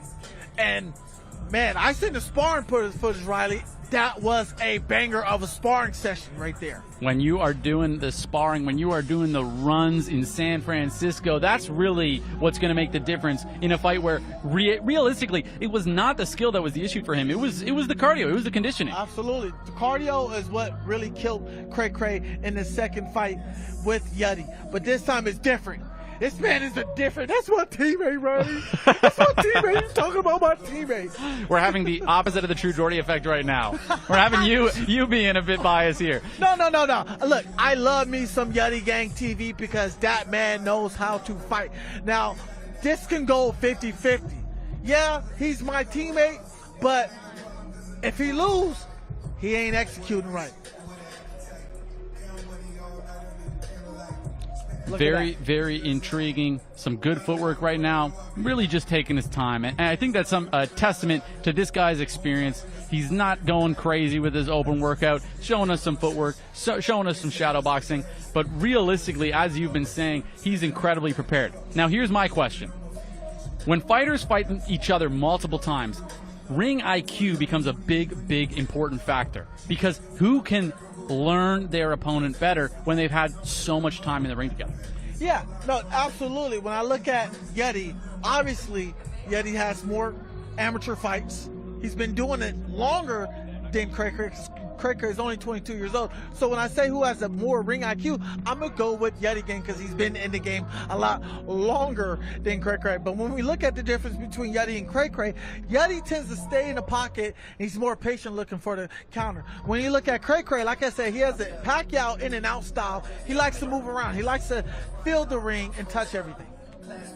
I'm very curious to see if Yuddy Gang is going to be able to solve the puzzle of CraCra, or if CraCra is going to be able to apply the pressure to get the win. Now, you were saying that Yuddy might have more amateur experience, but CraCra has been fighting guys quite literally outside his whole life. Police officers, school teachers, my best friend, your best friend. The guy's been doing it since he was a kid. And when you look at CraCra, you look at him like, hey, how is this YouTube kid actually that good? That's what I always wondered. When I saw him, I was like, this was just some guy sparring random people at a basketball court, and now he is fighting for the Misfits lightweight tournament win. Yeah, this guy's quick. When I spar with him, Riley, when I tell you this guy was just running and popping me, moving, I was getting frustrated. I'm like, okay, I'm gonna need to put some salt Papi holding on you to stop you, buddy. So I had to grab him up and just, but CraCra looks amazing, but let me not take away from Yuddy Gang. He looks amazing. Yuddy Gang, when this guy takes off his shirt, Yuddy's ripped up. This guy looks like Wesley Snipes, ripped. Which is just a testament to the ability of these guys. I mean, CraCra has fought his way back into the tournament. He was a late replacement, then he lost, and then he was able to get his way back in with another late replacement. So let's hear from Ben Davis to talk to the man himself. Ladies and gentlemen, I'm here with Lil CraCra. Lil CraCra, third time out against Yuddy Gang. What will be different on Thursday night? Should expect more explosives from Lil CraCra. Coming back with a vengeance, so yeah, it's time to pop out and show out come November 28th. Cannot wait. Ladies and gentlemen, Lil CraCra. Ladies and gentlemen, I'm right here with the one and only Fox the G. These are some guys that maybe one day you'll be fighting. How are you looking at this fight? Oh, man, this is a hell of a fight. You know, these are two, in my opinion, are the best in the lightweight division. As you said, definitely future opponents, so I'm keeping my eye close on both of them. But, yeah, man, I'm excited for this one. Any leaks that you can give us for maybe your potential return? I don't got no leaks. I think it's kind of public now. I was supposed to be fighting with Lead, but obviously he had personal issues he had to pull out, but it's okay, man. We'll get it running in January, either him or anybody else, man, whoever. Well, Fox, don't go anywhere, but we're going to throw the Huss right now to keep these live workouts going. Ladies and gentlemen, and now please welcome to the ring, Luis Pineda.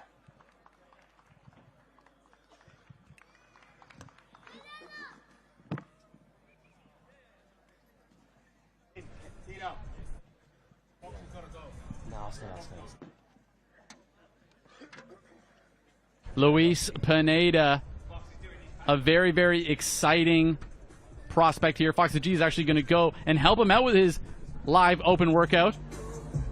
AT, talk to me. Man, like, this is Luis Pineda. You love him and you hate him. And when I say Who you love hates him and him? hate him, you love him because he's Luis Pineda, and you hate him because you love him so goddamn much. That's why I say you love him and hate him. Now, Luis Pineda, he's not your average influencer and crossover boxer. He went the traditional route in Mexico as a professional boxer. Of course, he got the opportunity to fight KSI, and KSI came out victorious. But Luis Pineda is not no slouch. When I look at Luis Pineda, his record on Misfits is 3-2-1. And a very tall, rangy fighter. He uses it very effectively. He's been able to get wins in the Misfits banner, as you said. His most recent fight against the very dangerous Ed Matthews, and he was able to get the job done. I thought that was funny. I'm not gonna lie. To knock somebody out the ring, that's impressive. To do that on, look, Lewis is a very dangerous guy. As you can see there, Deji arriving here with Danny Aarons, the two embracing.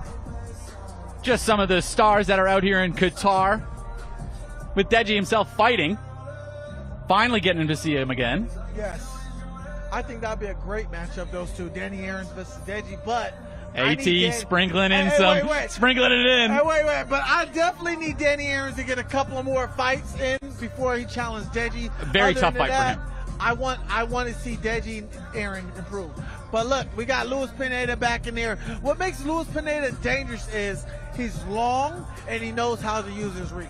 And I'm very curious to see, is Swarmz going to have the educated ability to be able to navigate the straight punches from Luis Pineda. Luis Pineda has done a very, very good job to have those, as you said, educated straight punches. Now, he's not the fastest guy, he's not the most physically built guy, and he is very susceptible to the body punches. But we haven't really seen that from Swarmz.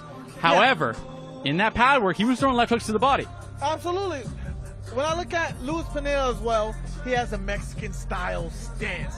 Comes forward, he can take a punch, he's going to give a punch, and he doesn't stop right. Luis Pineda with Fox the G now holding the mitts. Fox is trying to talk to him. I don't know if does Fox speak Spanish? I do not know. I just think he's like, I don't speak Spanish. You speak Spanish, right? I'm trying, man. I'm learning. The only thing I know is es importante para mí saber yo quiero Taco Bell life bombs. That's all I know in Spanish. Now, Luis Pineda, obviously, he's got good combinations. He's showed that. He also has quite decent cardio. I think that it's going to be a huge test for Swarmz, is if Swarmz has really leveled up to that next level. Luis Pineda has, I don't want to label him as a gatekeeper in any regard. However, in some ways, he kind of is. He's that pro standard. Are these guys able to beat someone who has legitimately fought in pro boxing? Very true. Look at Pineda. He's throwing a clean left hook. He's keeping his hands up. He's keeping his footwork. And his right hand is fire. Swarmz needs to be patient coming in the pocket when you're fighting a guy who's dangerous like Pineda, because Pineda can finish you. And he uses every single inch of that reach. Look at him, popping it. The only thing I would say about Pineda is when he throws his punches, he brings it back too close to his body, to his face, which definitely knocks off his timing. If I'm Swarmz, I'm keeping my distance, and I'm just watching out for them big shots. Fox doing an amazing job owning pads. Fox, the young man himself, we can't wait to see him back in the ring soon. But I mean, what Fox can do, he can commentate, he can coach, he can hit mix, everything. This guy's doing it all. I mean, you got Coach Saul out there. He's also working Pineda's corner as well.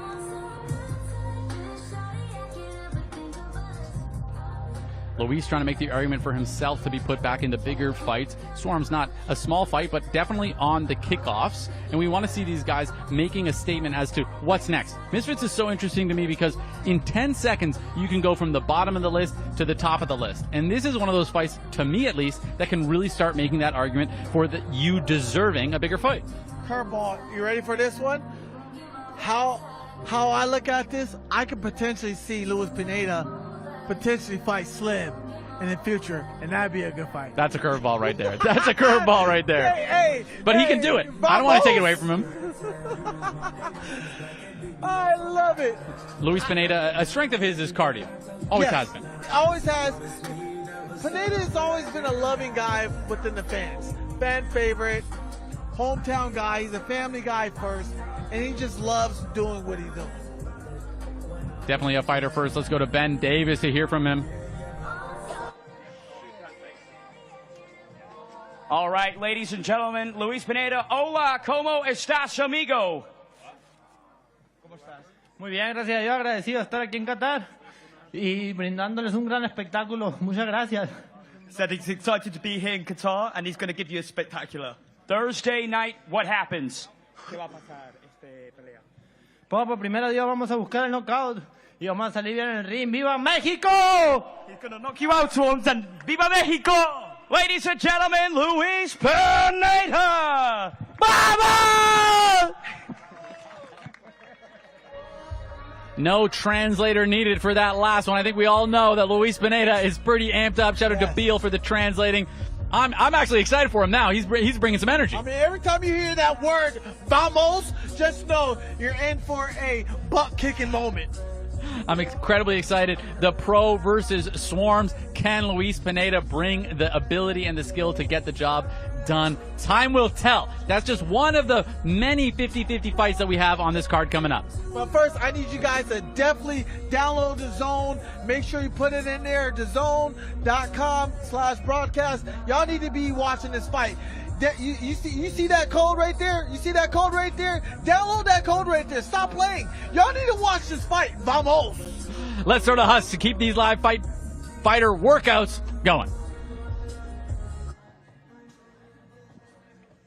Ladies and gentlemen, and we are back to the open workouts, which is presented by Qatar, and the whole Supercard is presented by Visit Qatar. You can buy this event, available now on DAZN. You can scan the QR code on the screen, or please visit DAZN.com/boxing. And now, ladies and gentlemen, please welcome to the ring, Warren the Mechanic Spencer. Fox, I've got Fox the G back up here with me. Warren Spencer. Yes. Interesting fight. Ben Williams, great challenger. Late replacement. Yes. Is he going to be able to do it? Sorry about that, by the way. It's not Ben Williams. It's Nick LMAO.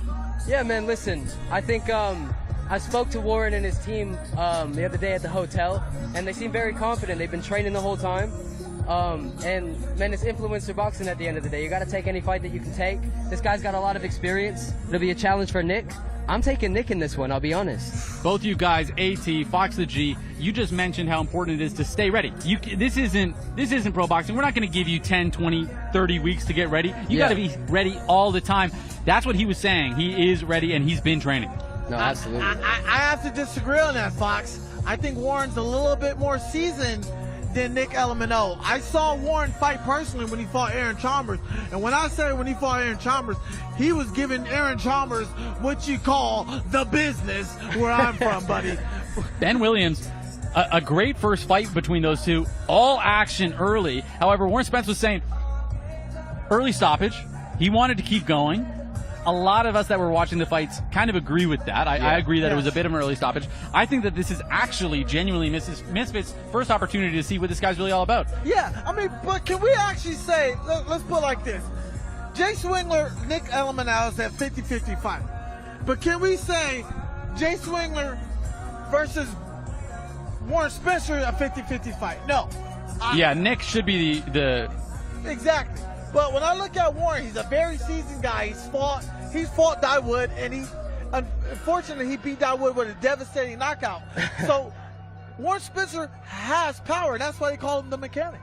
No, absolutely. But I don't know, man. It's just something about Nick LMAO and his defense. I remember people said the same thing about Jay a long time ago when they first had their fight. Have you sparred him at all?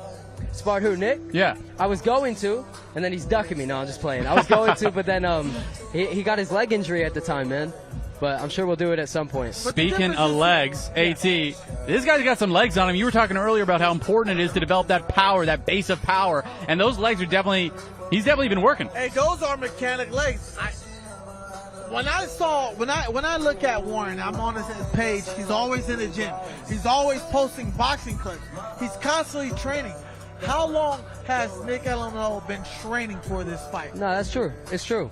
Absolutely. I've been saying this all week. I've been saying the word dark horse all week. But genuinely, guys, I think that this guy is one of the dark horses because Nick won. He didn't have that much time to prepare for him. We always talk about the late replacement as the guy with the disadvantage. However, when you're having an opponent being replaced against you late, you also don't have time to prepare for that opponent. Yeah, absolutely. I mean, Nick's been in camp for a long time here for a guy that is Jay, and that's a completely different fighter than Warren. As you said, Warren does have a lot more experience than Jay. They have very different styles. I believe that he has better movement than Jay. I think that Nick is ready for a guy coming at him, whereas I think Warren can box him and come at him. So I agree with that point for sure. Ben definitely swarmed him. Ben really didn't give Warren much of an opportunity to show us his actual boxing ability. Yeah. It was just a dogfight, all gas, no brakes. Ben Williams, a young man himself, incredibly fit, always super ready for a fight, so he can bring the pace like that. Nick was talking about that same thing. He said, I can bring the pace, I'm super fit, so I'm very curious to see who is going to be able to weaponize the cardio better. Now, if we look at Warren, look, I see Warren, he's jabbing. Yeah, even though his hands was low, he's moving his head off the center line. That prevents him from being in danger. Look at that. No, he's looking comfortable for sure. He looks very comfortable, but look at that footwork. And I stress to you viewers out there, basic boxing fundamentals, footwork, ladder drills, moving your head off the center line. Don't have your head standing there because you're going to get popped. He's looking fast. He's looking prepared. We'll throw to Ben Davis here to talk to the man himself. Mechanic Warren Spencer. Warren, controversial stoppage in the debut. Talk to me about how definitive this will be on Thursday night. I mean, it was a thing of the past now, you know. We've got to get over these things, and here we are. I think it's fate, to be honest. The fans were robbed of a great fight, but now they want me back. Because they want to see what I'm made of, and they'll find out on Thursday night. He's back, ladies and gentlemen, the mechanic, Warren Spencer! Great open workout there from Warren Spencer. I'm very excited to see him. Frankly, gentlemen, he does not look like a 2-week late replacement. He looks ready. No, most definitely not. I mean, like AT said, he's got a lot of experience. He's done this before. It's not his first rodeo. I'm just feeling this. So, look, I'm in Qatar, and I'm listening to this. You can't get realer than that. You can't get realer than this. Michael Jackson in Qatar. Man, look at this view. It doesn't get much better than this. This fight card is looking absolutely stacked. I can't wait to see Nick LMAO. His open workout is coming up here because this is going to be very, very important to me to see who has prepared the most. Which one of these two guys is really ready? Because Nick's had the time to prepare, but as I said, late replacement, different fight. Yeah, absolutely.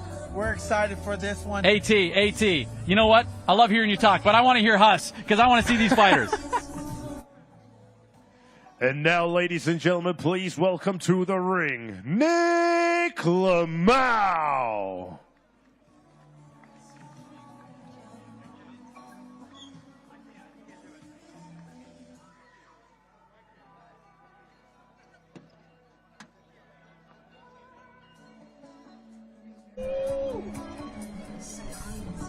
Now this is my song, and he coming out with style. Yeah.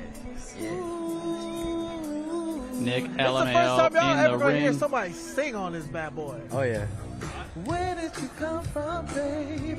And ooh, won't you take me that way? Now we got Nick LMAO. Now, lots of people don't know about Nick, but Nick came on the scene fighting Jay Swingler. And my goodness, when I say he came on the scene, he came on the scene swinging, Riley. Talk to me about it. That's the thing is he brings the intensity, he brings the heat, but he's also very, very cardiovascularly sound, and he's apparently good in that sparring. This guy has it all. He has the look. When I look at Nick LMAO, I say, hey, that's Ben Affleck's son right there. He looks like Ben Affleck. Now, can he fight like Ben Affleck? Like, that's what? impressive. Since when can Nick do all that? KSI is in the house. There he is right there. The man himself, he doesn't come to all these events, so when he's here, you know that it's going to be fire. KSI, the man who started this with Mam Sailor and the Salem Brothers, we all are all appreciative of what you've done for the sport of crossover boxing and boxing itself. Back to this open workout, though. Nick is just doing a little bit of shadow boxing, just warming up a little bit, puts on the gloves. Let's talk about this fight a little bit. Late replacement, he was willing to fight whoever they brought to him. He was down for it. Huge fight against Jay. Something that always is dangerous here, though, is you've got a big fight against a guy like Jay Swingler. Now it's at risk. No, I understand. Listen, let me tell you one thing about Nick. You said it earlier yourself. The cardio has never been a struggle for him. And a lot of times in debut fighters, that's the first thing to go. Nick held himself together in that fight. And in my opinion, he won that fight. He boxed very well. I think he's one of the most natural fighters on Misfits. And I think if anybody is going to be able to adapt to this kind of late-minute replacement, I think it'd be Nick. I like that theory. I definitely like that. And it's going to be based on how he moves in that ring. Obviously, we got Ben coming in. Let's hear what Ben says. Ladies and gentlemen, I'm here with Nick Lamau. Nick, your opponent, Warren, is back there talking trash. What are you thinking on Thursday night? I think he's going to have to go back to his job as a mechanic after tonight because he's going to get whooped by a kid's YouTuber 10 years younger than him. It's going to be sad. Honestly, I think the top G is going to be really disappointed in him. I hope he still hangs out with you afterwards, bro. Ladies and gentlemen, Nick Lamau! Intensity between those two. Warren Spence wants it. Why would he not, man? It's a big opportunity. He's in the Qatar card. This is going to go down, man. This is a big fight. We all want it. I want it. You want it. Yup. Riley wants Yup, it. yup, How yup. bad do you want it, viewers? Well, we're going to find out on Thursday. I'm incredibly excited for that fight. We'll throw to Huss right away to keep this rolling.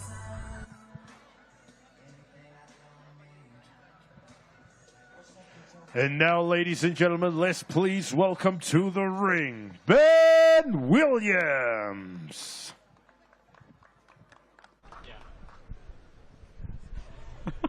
Ben Williams. Fit, Aw, man. ready. He rinses this music, though. Ben does rinse this music. I'm getting Beach Boy vibes from Ben. Like perfect teeth, chiseled body with the Under Armour over it. Man, this guy's a star right here. Oh my God, he's been a star since his first fight, man. This guy is so confident, and you know, there's a reason why. I saw him post on Instagram. He's been amateur boxing since he was a kid, so a lot of experience. A lot of experience, but also a lot of heart. He is a fighter first. He's Irish, as he always says, doing backflips, showing us his abilities. This is the type of guy that brings the heat and the pressure. He said, and I quote, "Us Irish, we're not here to take part, we're here to take over." And I believe it, because he's taken over the scene with his following, his fan base, and that perfect teeth of his. Oh my God, AT. I think those teeth were purchased. Yeah, I was gonna say, you can't even say that, man. Hey, the pearly white teeth, but they are beautiful. Let's see if he has those teeth after this fight. All right, enough about how handsome he is. Let's talk about his actual boxing right now. Hey, Ronnie, pause. Oh my goodness. No, this is a guy that I'm very, very intrigued by because he starts off very, very hot. And he says he's never been dropped, he's never been hurt in his entire life, not even in training. So he has that confidence. However, that can sometimes be a bit of a crutch because when you've never been hurt, you don't know what it feels like. And if there's a man that's going to hurt him, I'll tell you one thing. It is Jarvis. You know where he's been training, that Mayweather gym. He's also been sparring in Mexico fighting professional fights, apparently. Yeah, man. So Jarvis ain't, listen, a lot of people are giving Ben the edge here in experience, and I agree, but you also got to think about how much experience they have without the headgear. We're going to throw to Ben Davis to hear from the man himself.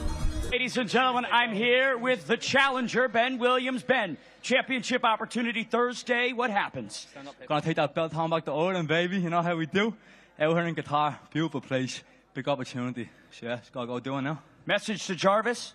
Best of luck, all I gotta say. Lot of respect, ladies and gentlemen. The Bumblebee, Ben Williams.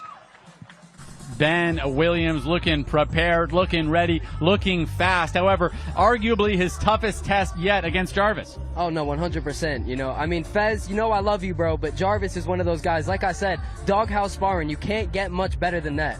And incredible durability. Yeah, Jarvis is coming with heat, fire, and technique, and I'm excited to see this fight. Let's see it. AT, let's see from Jarvis himself with us. Ladies and gentlemen, and now please welcome the champion, Jarvis.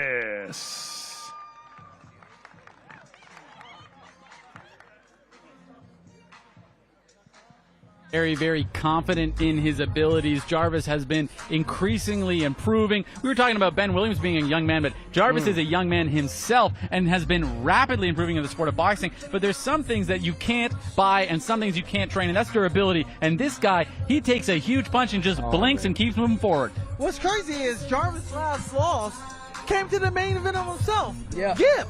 And that was one heck of a fight between those two. They all went all rounds.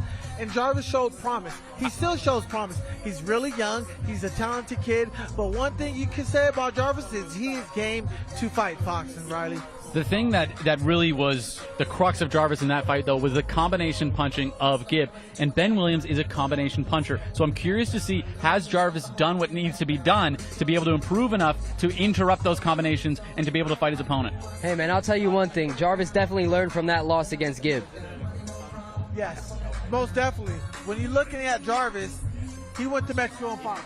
That tells you, hey, he wants to be a professional boxer and he wants to be taken serious. So we're going to see what he has to bring and what he has to offer to Ben Williams. He's trying to take his belt. 100%. I can't stress enough how insane it is to be a successful social media star like Jarvis and say, you know what I want to do with my time? I want to go to Mexico and fight people for essentially no gain other than to improve your ability and skill. And now he's trying to bring that to the game, which is fighting in Qatar. No, absolutely. I love it. Now, his trainer's named Otis. He's been with the Mayweathers for a long time. He coached Jahan Ingram. He coached Carmel, Javante, all those guys. That is a very seasoned coach. And he's in good hands with Otis right there. Look how quick Jarvis looks. He looks light on his feet. Quick, fast hands. He's showing awareness and intelligence why he's doing this. Yes, and this is the same man that got banned on Fortnite, got his life ruined. So he's been taking that anger out on the gym, on his sparring partners. You already know. Something that I've loved about Jarvis's development as a fighter is it's not been flashy. A lot of fighters, they want to do the Philly shell. They want to do all sorts of nonsense. This guy opened the book of boxing and has focused and studied on it, and it's paying off in dividends. Sometimes you don't got to be flashy, AT, like you were saying, and you'll still get it done. Let's throw to Ben to hear from the man himself. Ladies and gentlemen, I'm here with the champion Jarvis. Jarvis, another title fight, your first attempted defense. What's going through your mind? You know, I'm here to make a statement. It's going to be an early night for me, and I'm going to knock him out. Ladies and gentlemen, the welterweight champion, Jarvis! The welterweight champion, Jarvis, showing that he wants to get the KO. I can't wait for it, boys. I'm excited about this fight. Look, superstar, rising star, coming together, clashing. That's Clash of Titans right there. Absolutely. Probably the biggest, baddest fight we have on that card, of course, other than the main event itself and the co-main. Wait a minute, there's too many amazing fights. Let's go to the next one with us. And now, ladies and gentlemen, please welcome to the ring, Dawood Savage.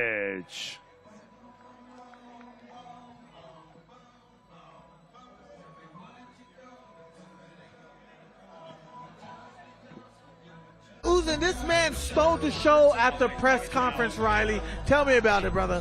Fox, sometimes your opponent has everything to gain and nothing to lose. Yes. No, absolutely. I mean, this is the exact example of that. I remember I had a fight in Dubai against one of this guy's friends not too long ago, and he fought against Salt Papi, and Salt finished him in the first round. Obviously, he doesn't have the best of records, but now he's on the biggest stage you could be on in influencer boxing. And just because you haven't won all your fights does not mean that you haven't been improving. And he's been in the gym working out twice a day getting ready for this fight. Man, look at his opponent. Look at Deji. You know, you can say what you want about him, but Deji has the same backstory. But wait a minute. We can't take him from Dawood because he's fought and faced some of the best fighters that Misfits have to offer. Yes, exactly. You know, he went in there with Salt Papi. He went in there with Ben Williams, two absolute superstars in their own right, have a lot of power. And Warren Spencer as well, as we said, another experienced guy. And now he's in there against Deji. Has he done the work? Let's see him on the mitts here. I'm curious to see what this looks like. I mean, maybe not. Maybe he hasn't done the work. I'm just kidding. A very, very exciting fight. Deji, obviously a favorite here. Yeah, but he's showing some quick hands. He's showing that he can move a little bit. Has he improved since his last loss to Salt Papi? I don't know. It's not telling me he has, but who knows? Maybe he's not showing us something that, and he wants to conceal what he wants to be shown. He's working up a little bit now. He's getting a little bit warmer. We're seeing a nice, clean, high guard from him. As we've mentioned earlier, sometimes all it takes to win is the fundamentals. Now, here's a deep cut for you, ladies and gentlemen. Vinny Hacker fought Deji, and fundamentally, Deji was the better fighter. Yes. But you know what? Vinny Hacker was fitter than him, and that was the entirety of the fight. Yes. Vinny Hacker had straight punches and fitness. So sometimes, really, all you need is fundamentals and fitness. Anything can happen in the sport of boxing when you put in that work, man. Now, I saw Deji yesterday, and he had a little gut. I looked at Deji, I said, Deji. I'm telling you, man. Power belly, boys. Oh, man. Hey, look at Tyson Fury. You never know what can happen. I mean, Deji's not Tyson Fury, but... Yeah, I mean, they're quite close. They're close. All right. Virtually identical. Let's go to Ben. Ladies and gentlemen, I'm here with Dawood Savage. Dawood, this would be the biggest upset in Misfits history. How do you pull this off on Thursday? I mean, there's nothing much for me to say. I've been studying the guy for the longest time. I called him out like a long time ago when the Qatar Misfit was announced, right? I messaged him, no response. But then God's plan, his opponents pulled out. I was the only opponent in Dubai with followers who wasn't scared to face him. Respect. He's really good. The guy fought Floyd Mayweather. I'm fighting the opponent of Floyd Mayweather. I made it in life, bro. Nothing bigger than that. When your idol becomes your rival, that's when you know you made it. 100%, 100%. So, the ultimate underdog, Dawood Savage. Words minced. Ben Davis calling him the ultimate underdog. However, he's saying he's happy to be here. He's ready to be here. Gentlemen, what'd you see from his work? Man, I saw the underdog run a couple laps and he was kind of tired from chasing that ball. But hey, talk to me, Fox. Oh, man, come on, Dawood. He blowing out his ass after 30 rounds of pads, man. Apologies for the language, but I know who's going to have some great language, and that's Huss. And now, ladies and gentlemen, please welcome his opponent to the ring, Deji.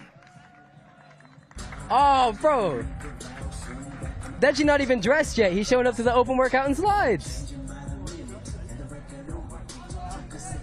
I don't think he's giving us too much action just yet, but let's see if Deji gets in there. I mean, look at him. He looks great. He probably smells great. Yo. He looks like grape. He's wearing that purple outfit. Look, Deji, we all know about Deji. Stand-up guy, really great person to be around with. Absolutely. And he has a lot of potential. But what can we say? What type of potential he has shown with the level of opponents he's faced, Randy? Well, that's the thing, is he's come back to the sport of boxing time and time again. He's improved greatly, but something he hasn't been has been entirely consistent. Yes. So I think that that's a key for me here, is he bringing that same consistency? I think there's no argument. Deji can box. Deji has great boxing ability. Yes. He's got great power. He's showed it in the past. However, can he bring that to the ring could be a different question. Hey, man, you heard it from KSI, the man himself. He said that Deji is naturally better than him. He just has to put in that work.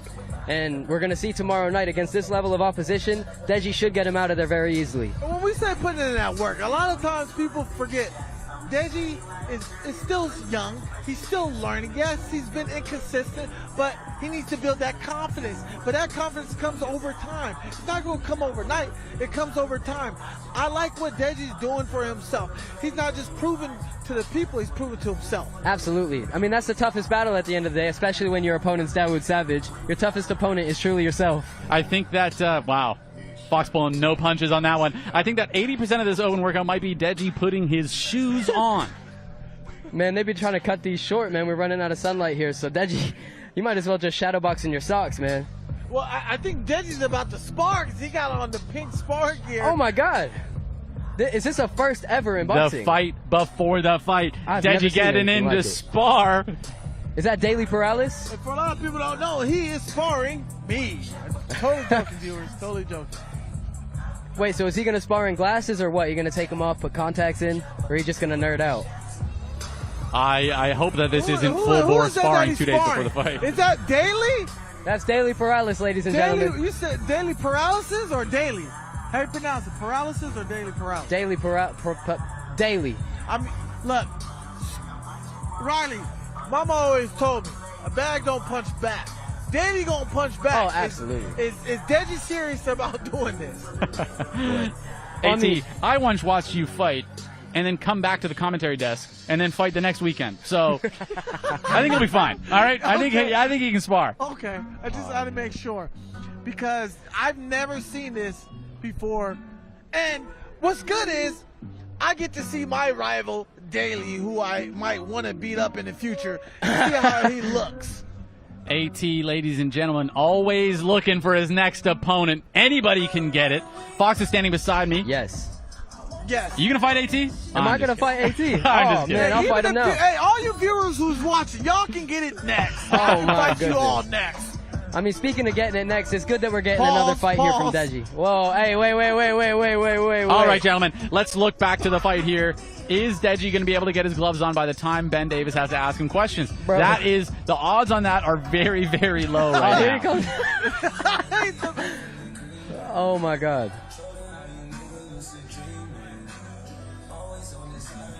But let's be What do honest, you think this about guy. this, Riley? Sparring in the middle of open workout. I think it's awesome. I mean, I imagine that this is going to be mostly defensive on the part of Daly here. I don't imagine he's going to be trying to take Deji's head off. So are they doing 3 threes or 4 threes, buddy? Yeah, we'll probably see a 12-round sparring session right now. No. I think that this is a great, fun way to give us a look of the things he's been doing here. Look, Daly just looks like a mad dog. Oh man, I don't know, man. Daly might be going in for the knockout here. Is Deji taking a dive? I don't know. Hey. Okay, Here we ladies go, and round gentlemen, one. here they come. We got some good action. Oh, Daly Oh! with the Nice dirty jab there off shot. the rip. Deji playing with the Philly shell. We got Daly with his hands high guard. Oh, great. Deji looking head comfortable on movement the by Deji. feet here.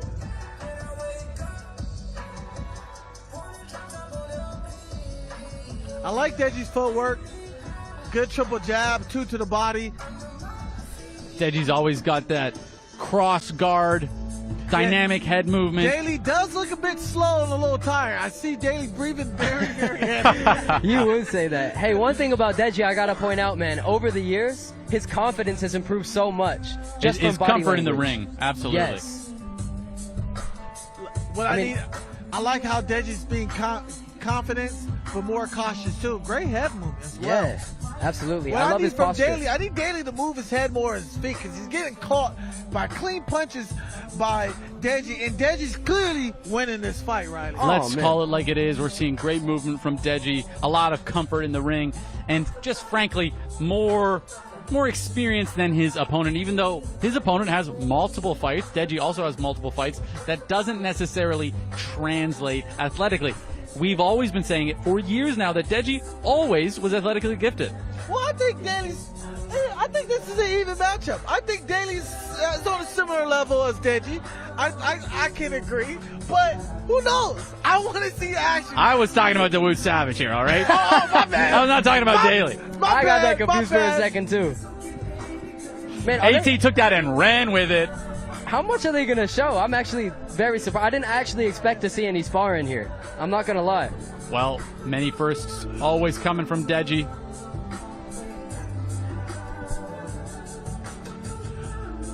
Here's my thought about this, gentlemen. Yes, Deji's doing what he's doing, but Dawood is coming at him with nothing to lose. Yes. He has nothing to lose in this fight. If he lose, hey, I fought Deji. It is what it is. But Deji has to be mindful. Dawood is coming at him crazy this fight. Oh, 100%. I'll tell you one thing.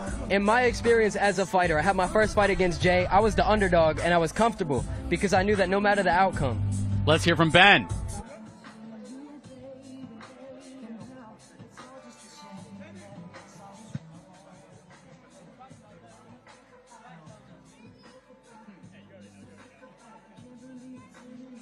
Ladies and gentlemen, I'm here with Deji. Deji, he says idols become rivals. How do you view Dawood Savage? As an opponent, yeah, that's it. Fair. What are you going to do Thursday night? Absolute domination. Domination. I was thinking demolish and domination, yeah. Demolition, there you go. Put it all together. Ladies and gentlemen, Deji! Demolish, dominate, all the same thing really at the end of the day. Deji is looking ready. First for us, the sparring. What do you guys think? I'm impressed with Deji's head work. His head movement, his hands, the patience, the footwork. What you think, Fox? Man, I'm just in a state of shock right now. The fact that they just actually sparred in the middle of an open workout. But yeah, Deji looked good, man. Deji looked very confident. Well, gents, the open workouts aren't done. Let's throw back to Huss to keep these rolling. And now, ladies and gentlemen, please welcome to the ring, Mosiah Warrior.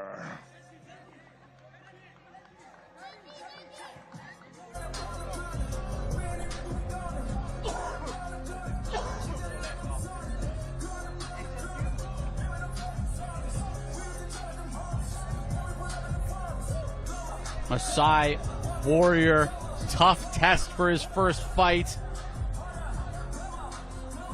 I'm curious to see if he's going to be able to get it done. Two very, very, let's say unproven fighters, and a potential to become a future Misfits star. Yeah, I mean, this guy's fighting. He looks tough. He's got the look for it, that's for sure. Yeah, absolutely. You look tough, but are you tough? And when I say tough is, he's fighting a tough opponent. Yes. And HS Tiki Taki, who is the GOAT of Misfits boxing, as proclaimed by Mams Taylor. But he's yet to prove it. So can he deliver? People have this thought of him. People have this hype behind him. But is he actually going to be able to deliver? And that's this fight. That's this test. Let's call a spade a spade. George Fensom had no business being in the boxing Correct. ring. No way. No, you are 100% This is right. a completely different fighter. Right. But also, this is his very first fight as well, making his debut, I believe. Yes. And he looks sharp. Throwing a jab, but he's kind of making a mistake, stepping in a little too far with the right, but I don't know. AT's being a little generous today. Hey, I'm just saying. Don't quote me. Still, at the end of the day, HS Tiki Taki was also relatively untrained for his last fight. This fight, he's been training. We finally get to see, is it just athletic ability? Is it just talent? Or is the skill going to be able to translate as well? I love it. I love what you're saying, Riley. That totally makes sense. This guy's a big dude. HS is a big dude. Somebody's going down. That's the main point that I want to make. Anything can happen when you're this size. One punch lands and it can change or end anything. Yeah, absolutely. This fight's at heavyweight. Big fight. HS, big favorite. And HS has shown just incredible athletic ability. But you know what? AT, as he warms up here, he's looking a little bit better. He's definitely cutting off his own punches. As you can see, he's jamming up his own punches, not really extending them to their full extent. Yeah. When you look at new people who are getting into the scene of boxing, and when I say getting into it, there's nothing wrong with starting off, learning how to fight. The great started. But when you look at his right hand, he's very tense and it's right next to his face. Yes. He needs to be a little loosened up. Trust your foot. Trust your basic fundamentals. HS's first boxing footage I saw from him, he was already looking great. I mean, some people just pick it up very quickly, and some people don't. So I'm curious to see, fight night, is Masai Warrior going to be able to, develop these skills quick enough to be able to win? I'm going to point out something real quick. How the heck did he get a new Misfits shirt before me, Riley? Man. Let's hear from Ben Davis to find out how he got that new Misfits shirt. AT. Ladies and gentlemen, I'm here with the Masai Warrior, HS Tiki Taki. Still not seen. What do you think of this? Whatever mind games he's playing, I'm ready for in it. Do you know what I mean? So we're here, we're staying sharp. I'm ready for whenever he's ready. Thursday night, what happens? Let's get it Thursday night, knockout. Ladies and gentlemen, the Masai Warrior! Fox, HS Tiki Taki, still not even in the building. Yeah, where is he? I have no idea. We haven't seen him yet, even in the hotel. Hey, time is ticking and talking at the moment. Oh, my goodness. I'm very excited for that fight, but we have very much more action coming to you with us.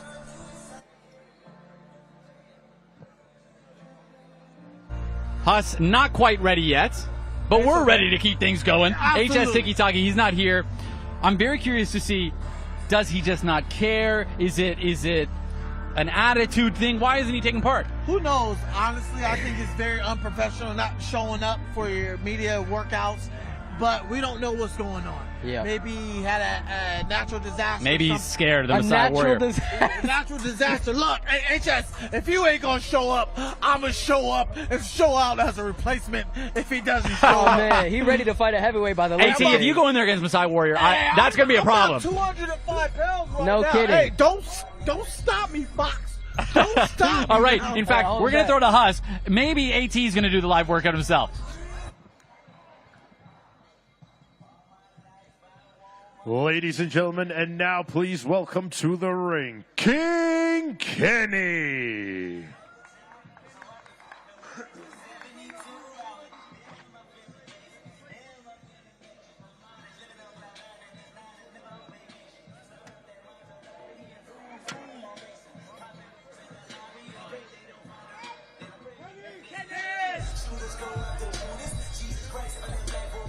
All right, here we are with the one and only King Kenny. He's got a t-shirt on that says 6 rounds. How fast did he make that t-shirt, AT? Man, he went to the mall and had it printed out, ready to go in the next 45 minutes and made a couple. I was hoping to get a 6-rounder, but look, it ain't happened. He got his goons with him, his buddies with him, call him what you wanted. AT, I believe it did happen. 6 rounds. Yeah, 6 rounds is official. That's what Ma'am Sailor was saying. He flipped a coin, man. How did he get a 6 round before I get a 6 round? Man, who knows? God knows.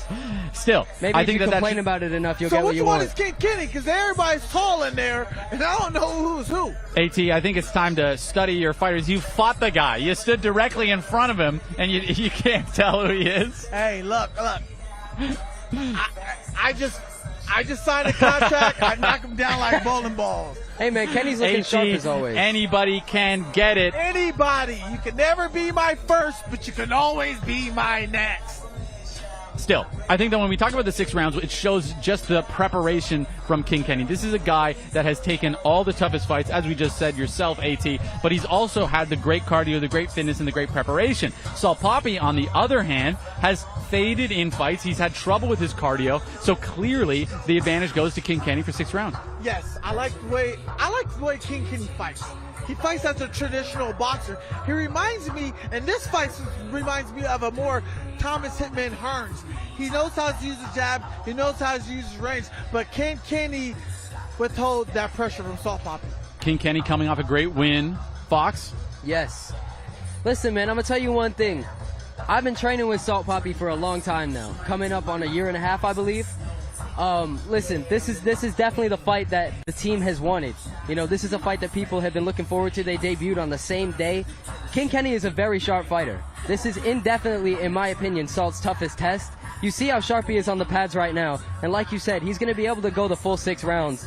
I obviously believe that Salt Papi is fully ready for the challenge, but I'm excited to see this fight. This is a fight that, again, as we've been saying, is a real statement fight. Can King Kenny put himself in a position where he is going to be, quote-unquote, next in the Misfits realm?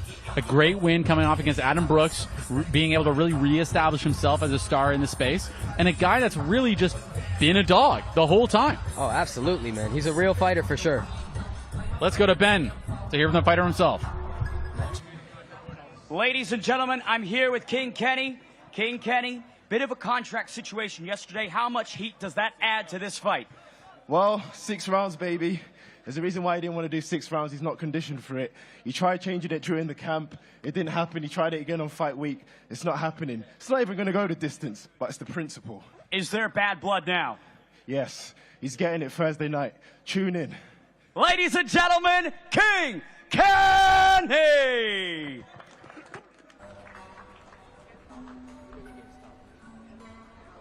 And now, ladies and gentlemen, please welcome to the ring, Super Salt Papi.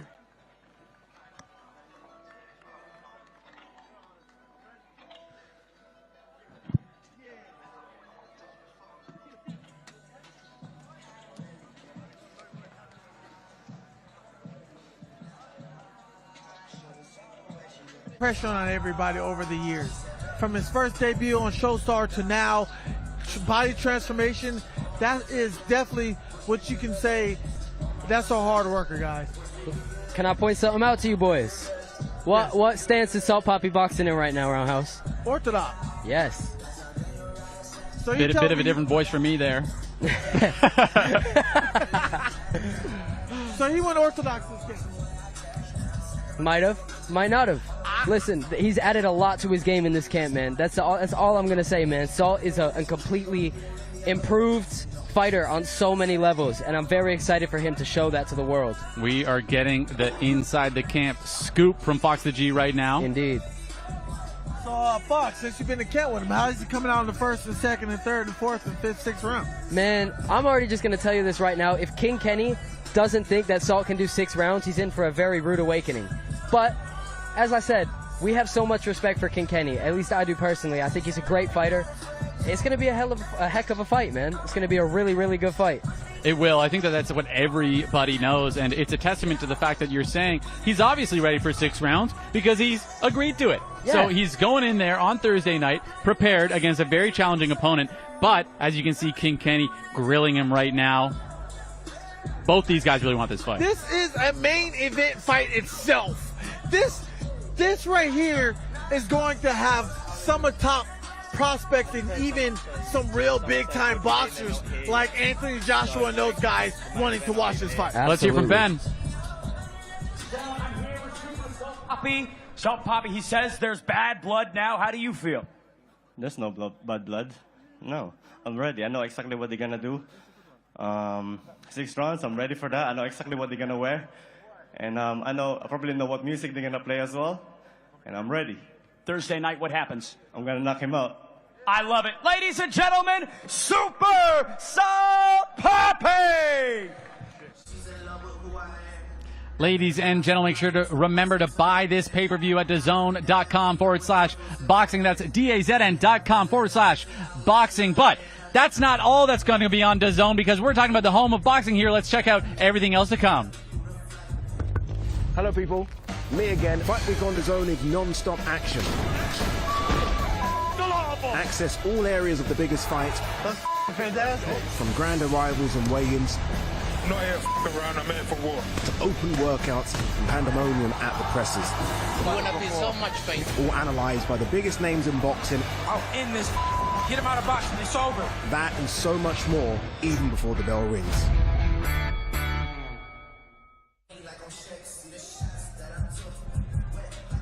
7th of December, a triple header. CraCra versus Papadopoulos. Quartermain versus Battison, and Paro versus Hitchens.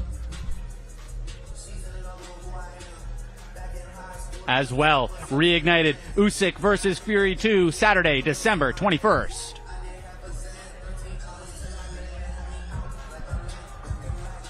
And another Fury as Tommy Fury takes on Darren Till in X Series 20, Saturday, January 18th. Big fight. And don't forget, ladies and gentlemen, tonight, the Ade and Ariel show.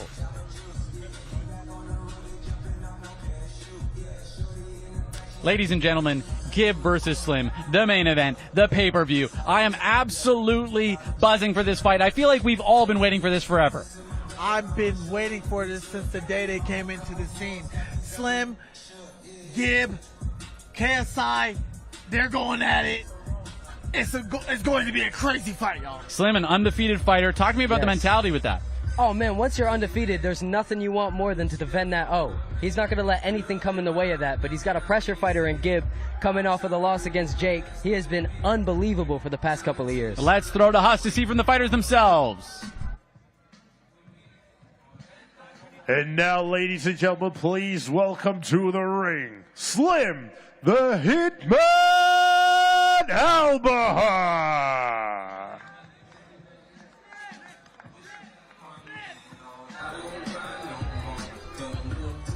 Here he is, the main man himself, Slim, looking confident, looking prepared. You could almost call this a hometown fight for the guy. This guy's just oozing with confidence. Look at him. He's smiling. I haven't seen Slim this happy in a very long time, Riley. People criticized his willingness to take on a challenge. I don't know of more challenging fights than KSI or Gib, and he's taken both of those fights back to back. Absolutely. No, man, Slim is never the type to back down from a challenge. You know the work that he puts in, and he's been the underdog in almost every fight he's had, and he still gets the job done. That's a great point. AT, talk to me about how Slim's always able to seemingly find the win, even in fights where he may not look like he has the advantage. We really saw Papi as the fight that we're thinking of. Yeah. He's able to get in there and find the win. Well, one thing that's very key to Slim's success is he is very, very patient. And when I say patient, he waits for the right opportunity to take the right shot to finish the fight. And we, the fans, have to be a little patient right now, too, as he puts on his shoes. Man, what's with everybody showing up in their shoes and socks, man? Tie them shoes up. We want to see you box. I want to see people go at it. I want to see people fight. I want to see somebody, or heart break, everything. I want to see it all, Riley. Exactly, but let's talk about the looks of both of these fighters. Gib, volume fighter, pressure fighter. Slim, on the other hand, it's in the name. Slim. Tall, slim guy, uses his range effectively, uses his groove effectively, as you can see it right there. He's dancing away, confident, calm, cool, and collected, but a very, very challenging foe in Gib. And AT, is he going to be able to put the fight where he wants it, or is Gib going to be able to? Well, Slim can do what you're saying. He can do as long as he keeps his distance, he stays on the outside, and he stays pressure. But if Gib decides to apply that pressure early on and use that to advantage, it can definitely affect Slim in the long run. No, absolutely. The one thing that I think Slim's detriment is in this fight could be the gas tank, because obviously Anesongib is well renowned for that gas tank, and we have seen Slim struggle in the past. I think it's going to be a battle of the cardios. And 8 rounds. Yes. Full fight of Misfits first. Yes. But that's got to show some confidence, AT, even in Slim. So, I mean, they call him the Slim Reaper. They call him they call him the Brooklyn Riddler. Look at that, man. That guy can talk, he can fight, and he can dress and back it up. Another thing I love about Slim, he absolutely loves boxing. He loves what he does. He loves to be in the gym. He doesn't leave the gym. This guy probably fights, goes home, gets off the flight, and his first stop is the gym and then home, knowing him. What I like about Slim the most, Riley, is pay the man, he'll fight anybody you want. As long as you pay that man. Yes. Only place that's paying him is Misfits Boxing. Slim has improved greatly, and I think that he's someone, I've been guilty of it too. People have doubted him. People have doubted his ability, and he always shows up and is able to win. He's also done a great job at really slowly developing into the sport of boxing, taking his time and taking opponents harder and harder every time to show his skill and ability. Yeah, Slim has definitely came a long way. He's definitely a fan favorite. We all know that. And he finally gets his big shot as the main event and pay-per-view. Hey, man, Riley, just like you said earlier, man, I have definitely been guilty as well of doubting Slim Albaher. And listen, I've been rooting for Gib since the start of his career. You know I want to see him win fights, but I can't even doubt Slim in this fight. Truly a 50-50 fight. I'm very curious. It's one of these things where people ask me, I'm very rarely left speechless. I almost always have something to say, even if it's wrong. Yeah. But this time, I just haven't had any words to be able to define how intense and how close this fight is. Nah, man. This fight, to me, this fight ain't even close. This fight's not even close. I'm not going to sit, Riley. Say it. Spit it out, AT. Uh-oh. I got Slim by first round knockout. First round? First round, buddy. Wow. Look. Here's why.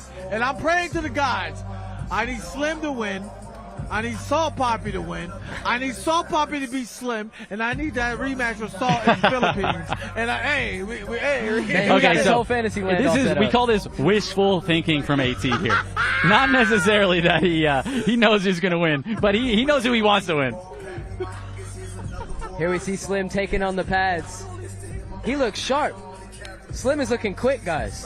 He is. He's looking crisp, and he's got those boxing fundamentals. Something that I love about Slim and something that people might not notice is he's not just good at range. He's great in tight and in the clinch, and he can often find the punch and find the leverage in tight. You've seen quite a few of his knockouts actually come on the inside, mid-range.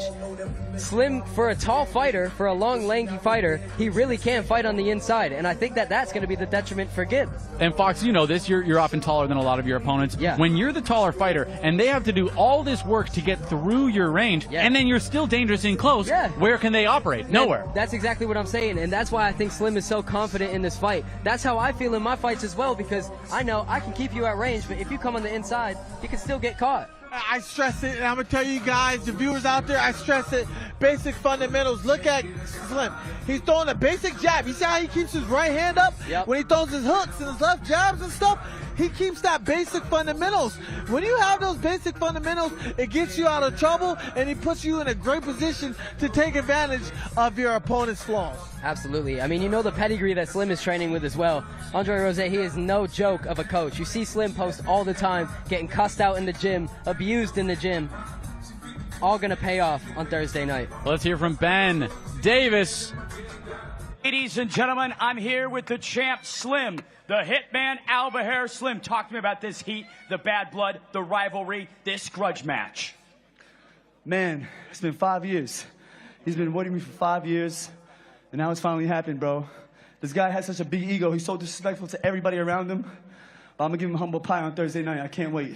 Walk me through how this goes down in the main event on Thursday. Man, once he feels my power, a lot of people see me as a skinny, frail guy, but once he feels my power, he's gonna be very scared. I promise you that. I'm gonna knock him out under 3 rounds. Ladies and gentlemen, the middleweight champion, Slim, the hitman, Albaher!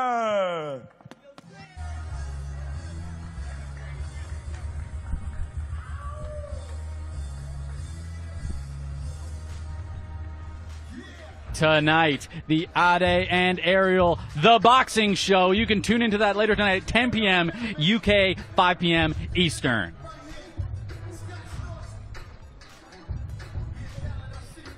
Slim obviously showing incredible willingness to fight. Yeah. I love it. Slim Gib is going to be a masterful banger.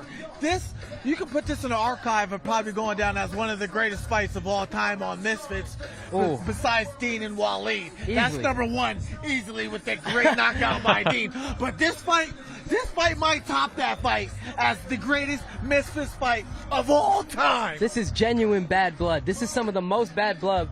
Speaking of Dean and Waleed, I think this is the most bad blood on Misfits I've seen since then. These two guys do not like each other, and they want to knock the other man out.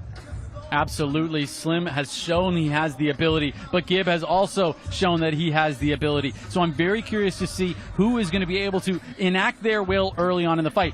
But it doesn't really matter. I was talking to Gib's team, Leon Wills, the man himself. He said he guarantees the last 4 rounds are theirs. So the first 4 rounds, in my opinion, and this is what I'm reading through the lines, all right, boys? Yes. Okay. But in my opinion, the first 4 rounds are really going to dictate the entirety of this fight. If Slim's able to hurt Gib early, that can really change the dynamic even in the later rounds. But if Gib's team is obviously prepared to take this fight into deep waters, and that's where they want it, Slim can interrupt that with power early. It all depends how Slim dictates the fight. How does it go? All depends how good is Gibbs' cardio that they preach and say it is. Yep. We're going to see this Thursday night. Leon Wills, his fighters are always ready. That's a guarantee. Fox, talk to me about the importance of cardio in an 8-round fight. Man, I'm going to tell you something right now. AT, you can definitely attest to this, especially right now. There is no worse feeling than getting in that ring, being 3 rounds deep, having 5 rounds left, and being gassed out. Hold up. Fox, are you throwing shade at AT over here? He's always ready. Man, his belly throwing shade on me. What are you talking about? Hey, it's okay. Look, at the end of the day, you got to show up and show out. Never bend, never break, never fold. All right, let's see from the man himself, Gib. Let's see if he can show up and show out with us. Absolutely. And now, ladies and gentlemen, please welcome to the ring, Anesongib.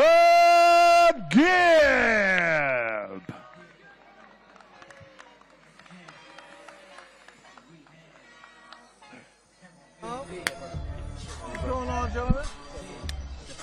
Ladies and gentlemen, we got Slim himself up here with Gib in the ring.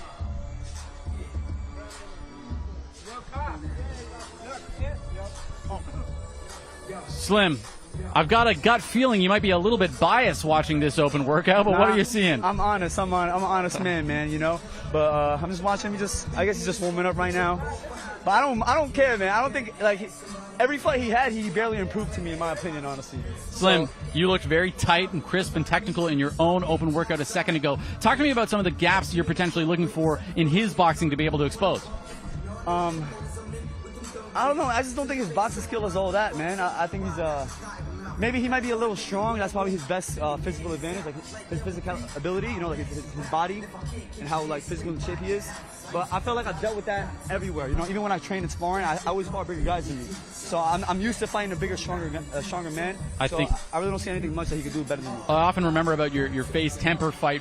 Temper, definitely a bigger man than you, right? Taller physically, and you were able to put that guy to sleep. Are you looking for an early stoppage? Do you want to take this into deep waters? Where do you want to see this fight? I'm ready to go anywhere, man. I trained very hard. I had a very good camp. I've been sparring lots of rounds, so I'm ready. If it goes 8 rounds, I'm ready for 10 rounds, 100 100 rounds to the death, whatever they want, bro. I'm ready, honestly. That's what we like to hear, AT.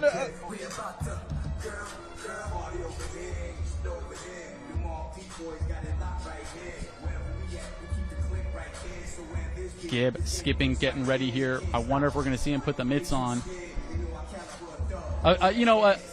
Incredibly important fight, in my opinion. This is the top of the food chain for me. Of course, both of you guys, the KSI fight didn't go through. However, this is that great next step because you're really able to establish yourself as probably one of the kings of Misfits.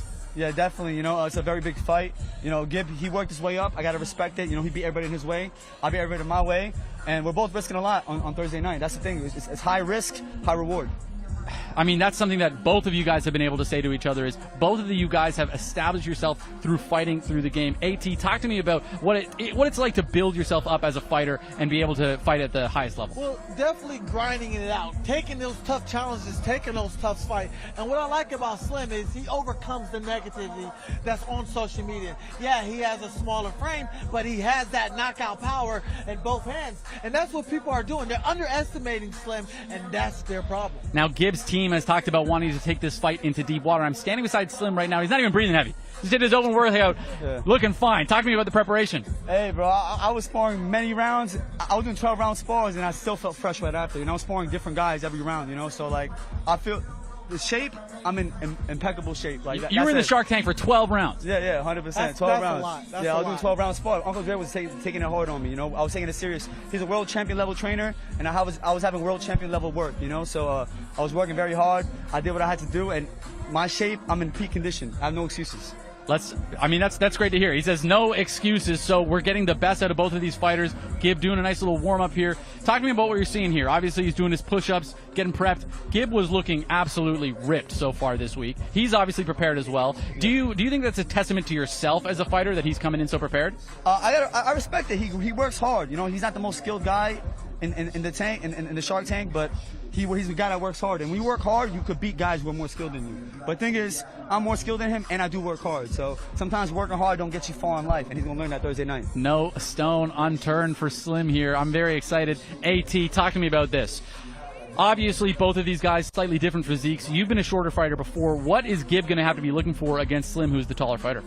Repeat that one more time. I'm just saying, no shade to you, but you're not that tall of a guy. You've fought guys that are taller than you in the past. Slim's the taller fighter here. Gib has to get through that, and you've done it successfully throughout the entirety of your career. Talk to me about some of the strategies that Gib is going to have to use against Slim. So again, for keys to victory for Gib to get on Slim. If I was Gib, my goal would be, hey, I need to put Slim back on the ropes because he's comfortable on the ropes with the high guard. I need to start working it. I need to cut off them angles and trap him in that corner. What Slim needs to do, he needs to stay in the middle of that ring and keep at a distance. Use that jab. Put your left foot outside of his foot, and if he wants to bang, well, we already know the hitman right here. He got that power, them dynamites in the hands that's going to knock that brick house down. Slim, you kind of know the game plan that your opponent has to approach here. Have you guys prepared for that? Yeah, I definitely prepared for it, man. I've been sparring.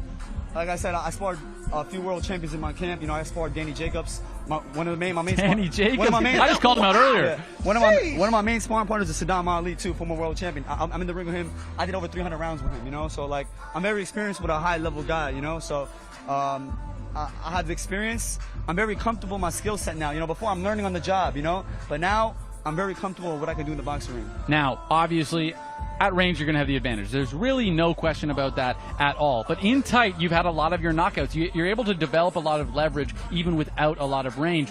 Do you feel a confidence if he's closing the distance on you that you're going to be able to find the shot? 100%. The reason why I got so good fighting on the inside is because a lot of people, when I spar, always try to put pressure on me. So I never had a chance to use my range. So I learned how to find the inside to earn my respect and hit them with some shots to give me my distance. So I feel like I'm a better inside fighter than outside fighter, which is kind of crazy. In my opinion, Gib is arguably one of the best pressure fighters that we have in the social media scene. And I think that he's going to be able to develop a lot of pressure in this fight. And we were talking earlier that an 8-round fight, his team thinks that they have the advantage late. You obviously think differently. But if that's their strategy, how do you mitigate those early rounds that you're more likely to win, let's say? I think that's a terrible strategy because they know I'm more skilled than him. They know that. You know what I mean? Imagine if it was a 4-round fight. That's why they want to make it 8 rounds, and I agreed right away because I want to prove that I'm not just a better short-round fighter, I'm a better long-term fighter too. This is a big statement I'm going to make in the scene because everybody thinks I have a bad gas tank. I'm going to prove it to them. I've been taking this very seriously. All right. Now, I know this is going to be a tougher question, but I want you to name 3 skills that you think that could be dangerous to you from Gib that you're seeing right now. He's thinking because he doesn't have them. Nothing. Well, I would say, I'll throw you one, and you can disagree with me, and that's fine, but I do think that his in and out movement is good. That's what he does best, but it's not even all that good. I think I do it way better than him. And he's very awkward on his feet. I don't think his balance is the best. Once I hit him with some shit, like I see what he's trying to do. Language, everybody. You see what he's doing right now? He's throwing the overhand right because he thinks that's what I'm going to do. So he's going to try to counter it and come up to the body. But trust me, I'm a way smarter fighter than these guys give me credit for. So they're going to find out. We were saying that before AT, that a lot of people have doubted Slim his entire life. Talk to me. Act like Slim's not here. Okay. What does Gib have to do in what you're seeing to be able to get through his skills and ability? He got to press Slim. Like I told you earlier, he needs to put his back on the ropes, chop him in the corner, and go to work straight to the body. Break the body down and go to the head. This guy got no pop, bro. Honestly, I just don't think he got pop like that. But Slim, let me ask you a question. Yeah. How do you prepare mentally leading up into this fight? Honestly, man, for me, it's another day in the office, man. I know it's a lot of pressure. It's a very big fight. But I've been waiting for this moment for a very long time. I was mentally prepared for KSI in the summer, so I had back-to-back camps. And the boxing ring became my second home now. You know, I'm living in the boxing ring now, so it's like, for me, it's just another day in the office to me. Would you consider yourself a fighter first and a content creator second? You know, people like to say this is the influencer boxing scene, and I'm an influencer boxer, but the way I see it now, I'm a boxer with influence. That's a good line. That's a good line. Thank you very much. Well, let's get Ben in there to hear from Gib himself.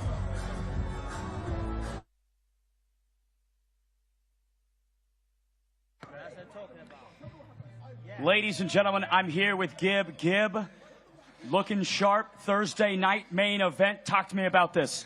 Listen, I'm feeling deadly. 10-ounce gloves on my hands. This is exactly what I like to love. Public workout. He knows it's detonation. We're taking him out. You've got KSI ringside right there. What's the message? What about him? What about him? Any message to KSI ringside? No, I don't give a shit about him. I'm fighting Slim. Fair enough. Slim. Final words to Slim. He's getting ginned. Ladies and gentlemen, the 7-figure giver, Anesongib.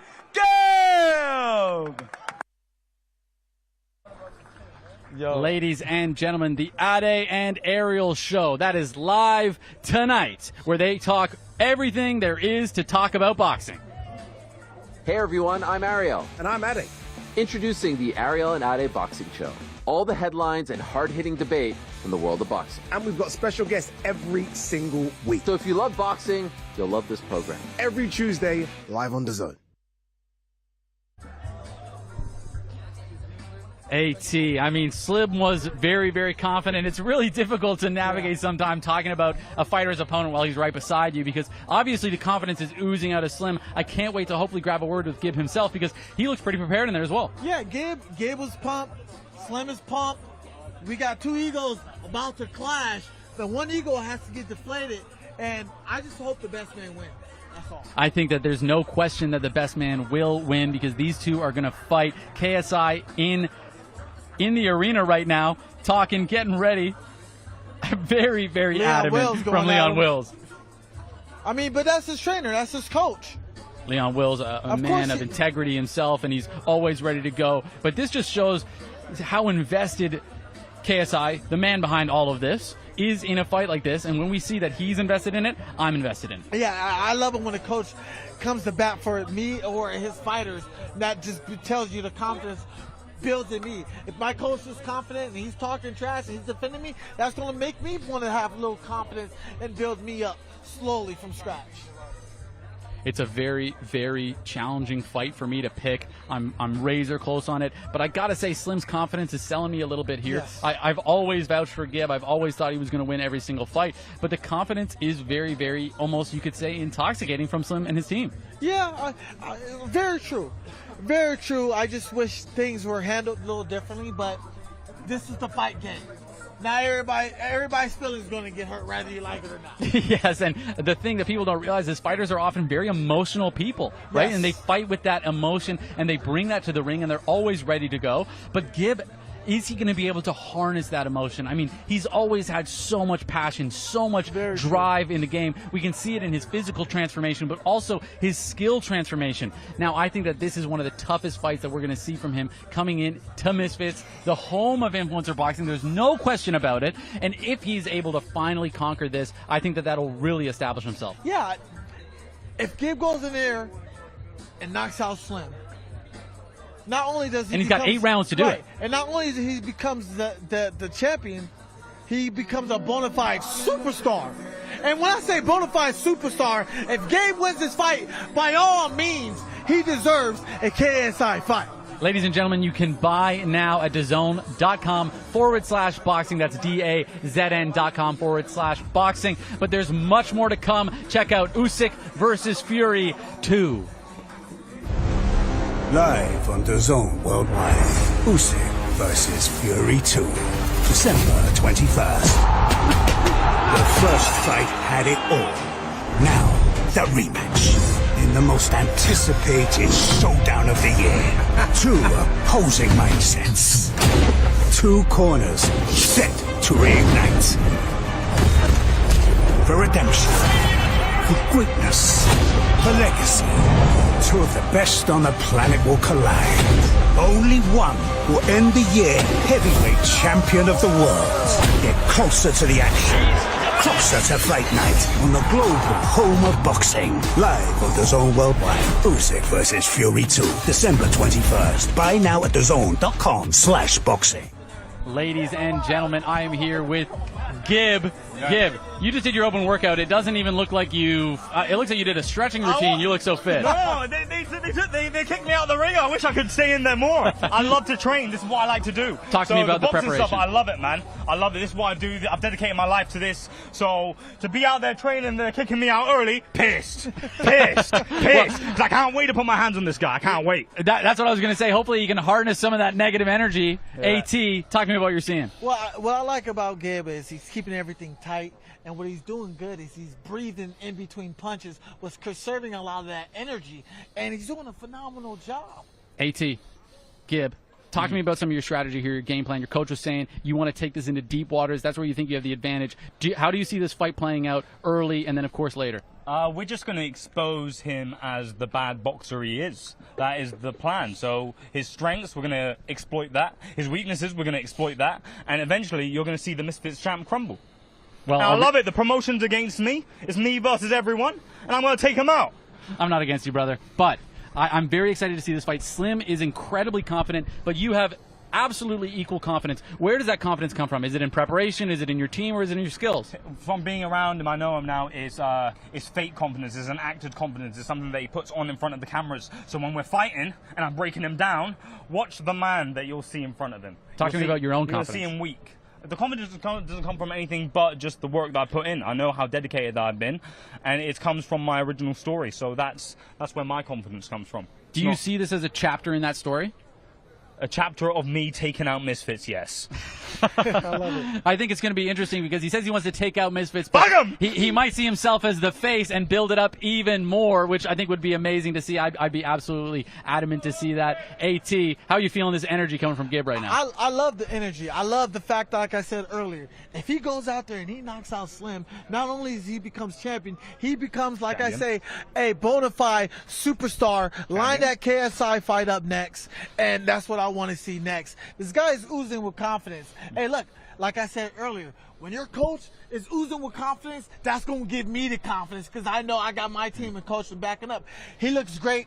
He looks in shape. He looks ready to go. I'm getting pumped up just standing beside him. I mean, the guy's got so much energy. Everybody, make sure to tune in at DAZN.com/boxing. You can buy the pay-per-view right now. And if you haven't, you're incorrect, because Gib and Slim are going to put it on an absolute pleasure. I can't wait to see it. Tune in tomorrow. Don't go anywhere. We're going to be doing the live weigh-in. And then, of course, Thursday you can see these gentlemen fight. Thank you so much, everybody.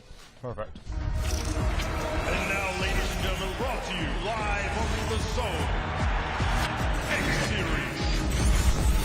Let's see some thunder!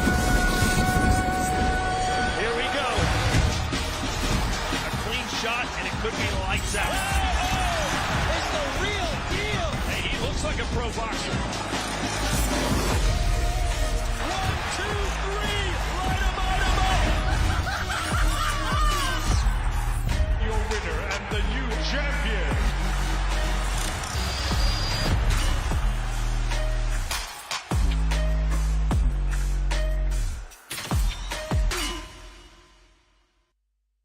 X Series on Dazn, sponsored by William Hill.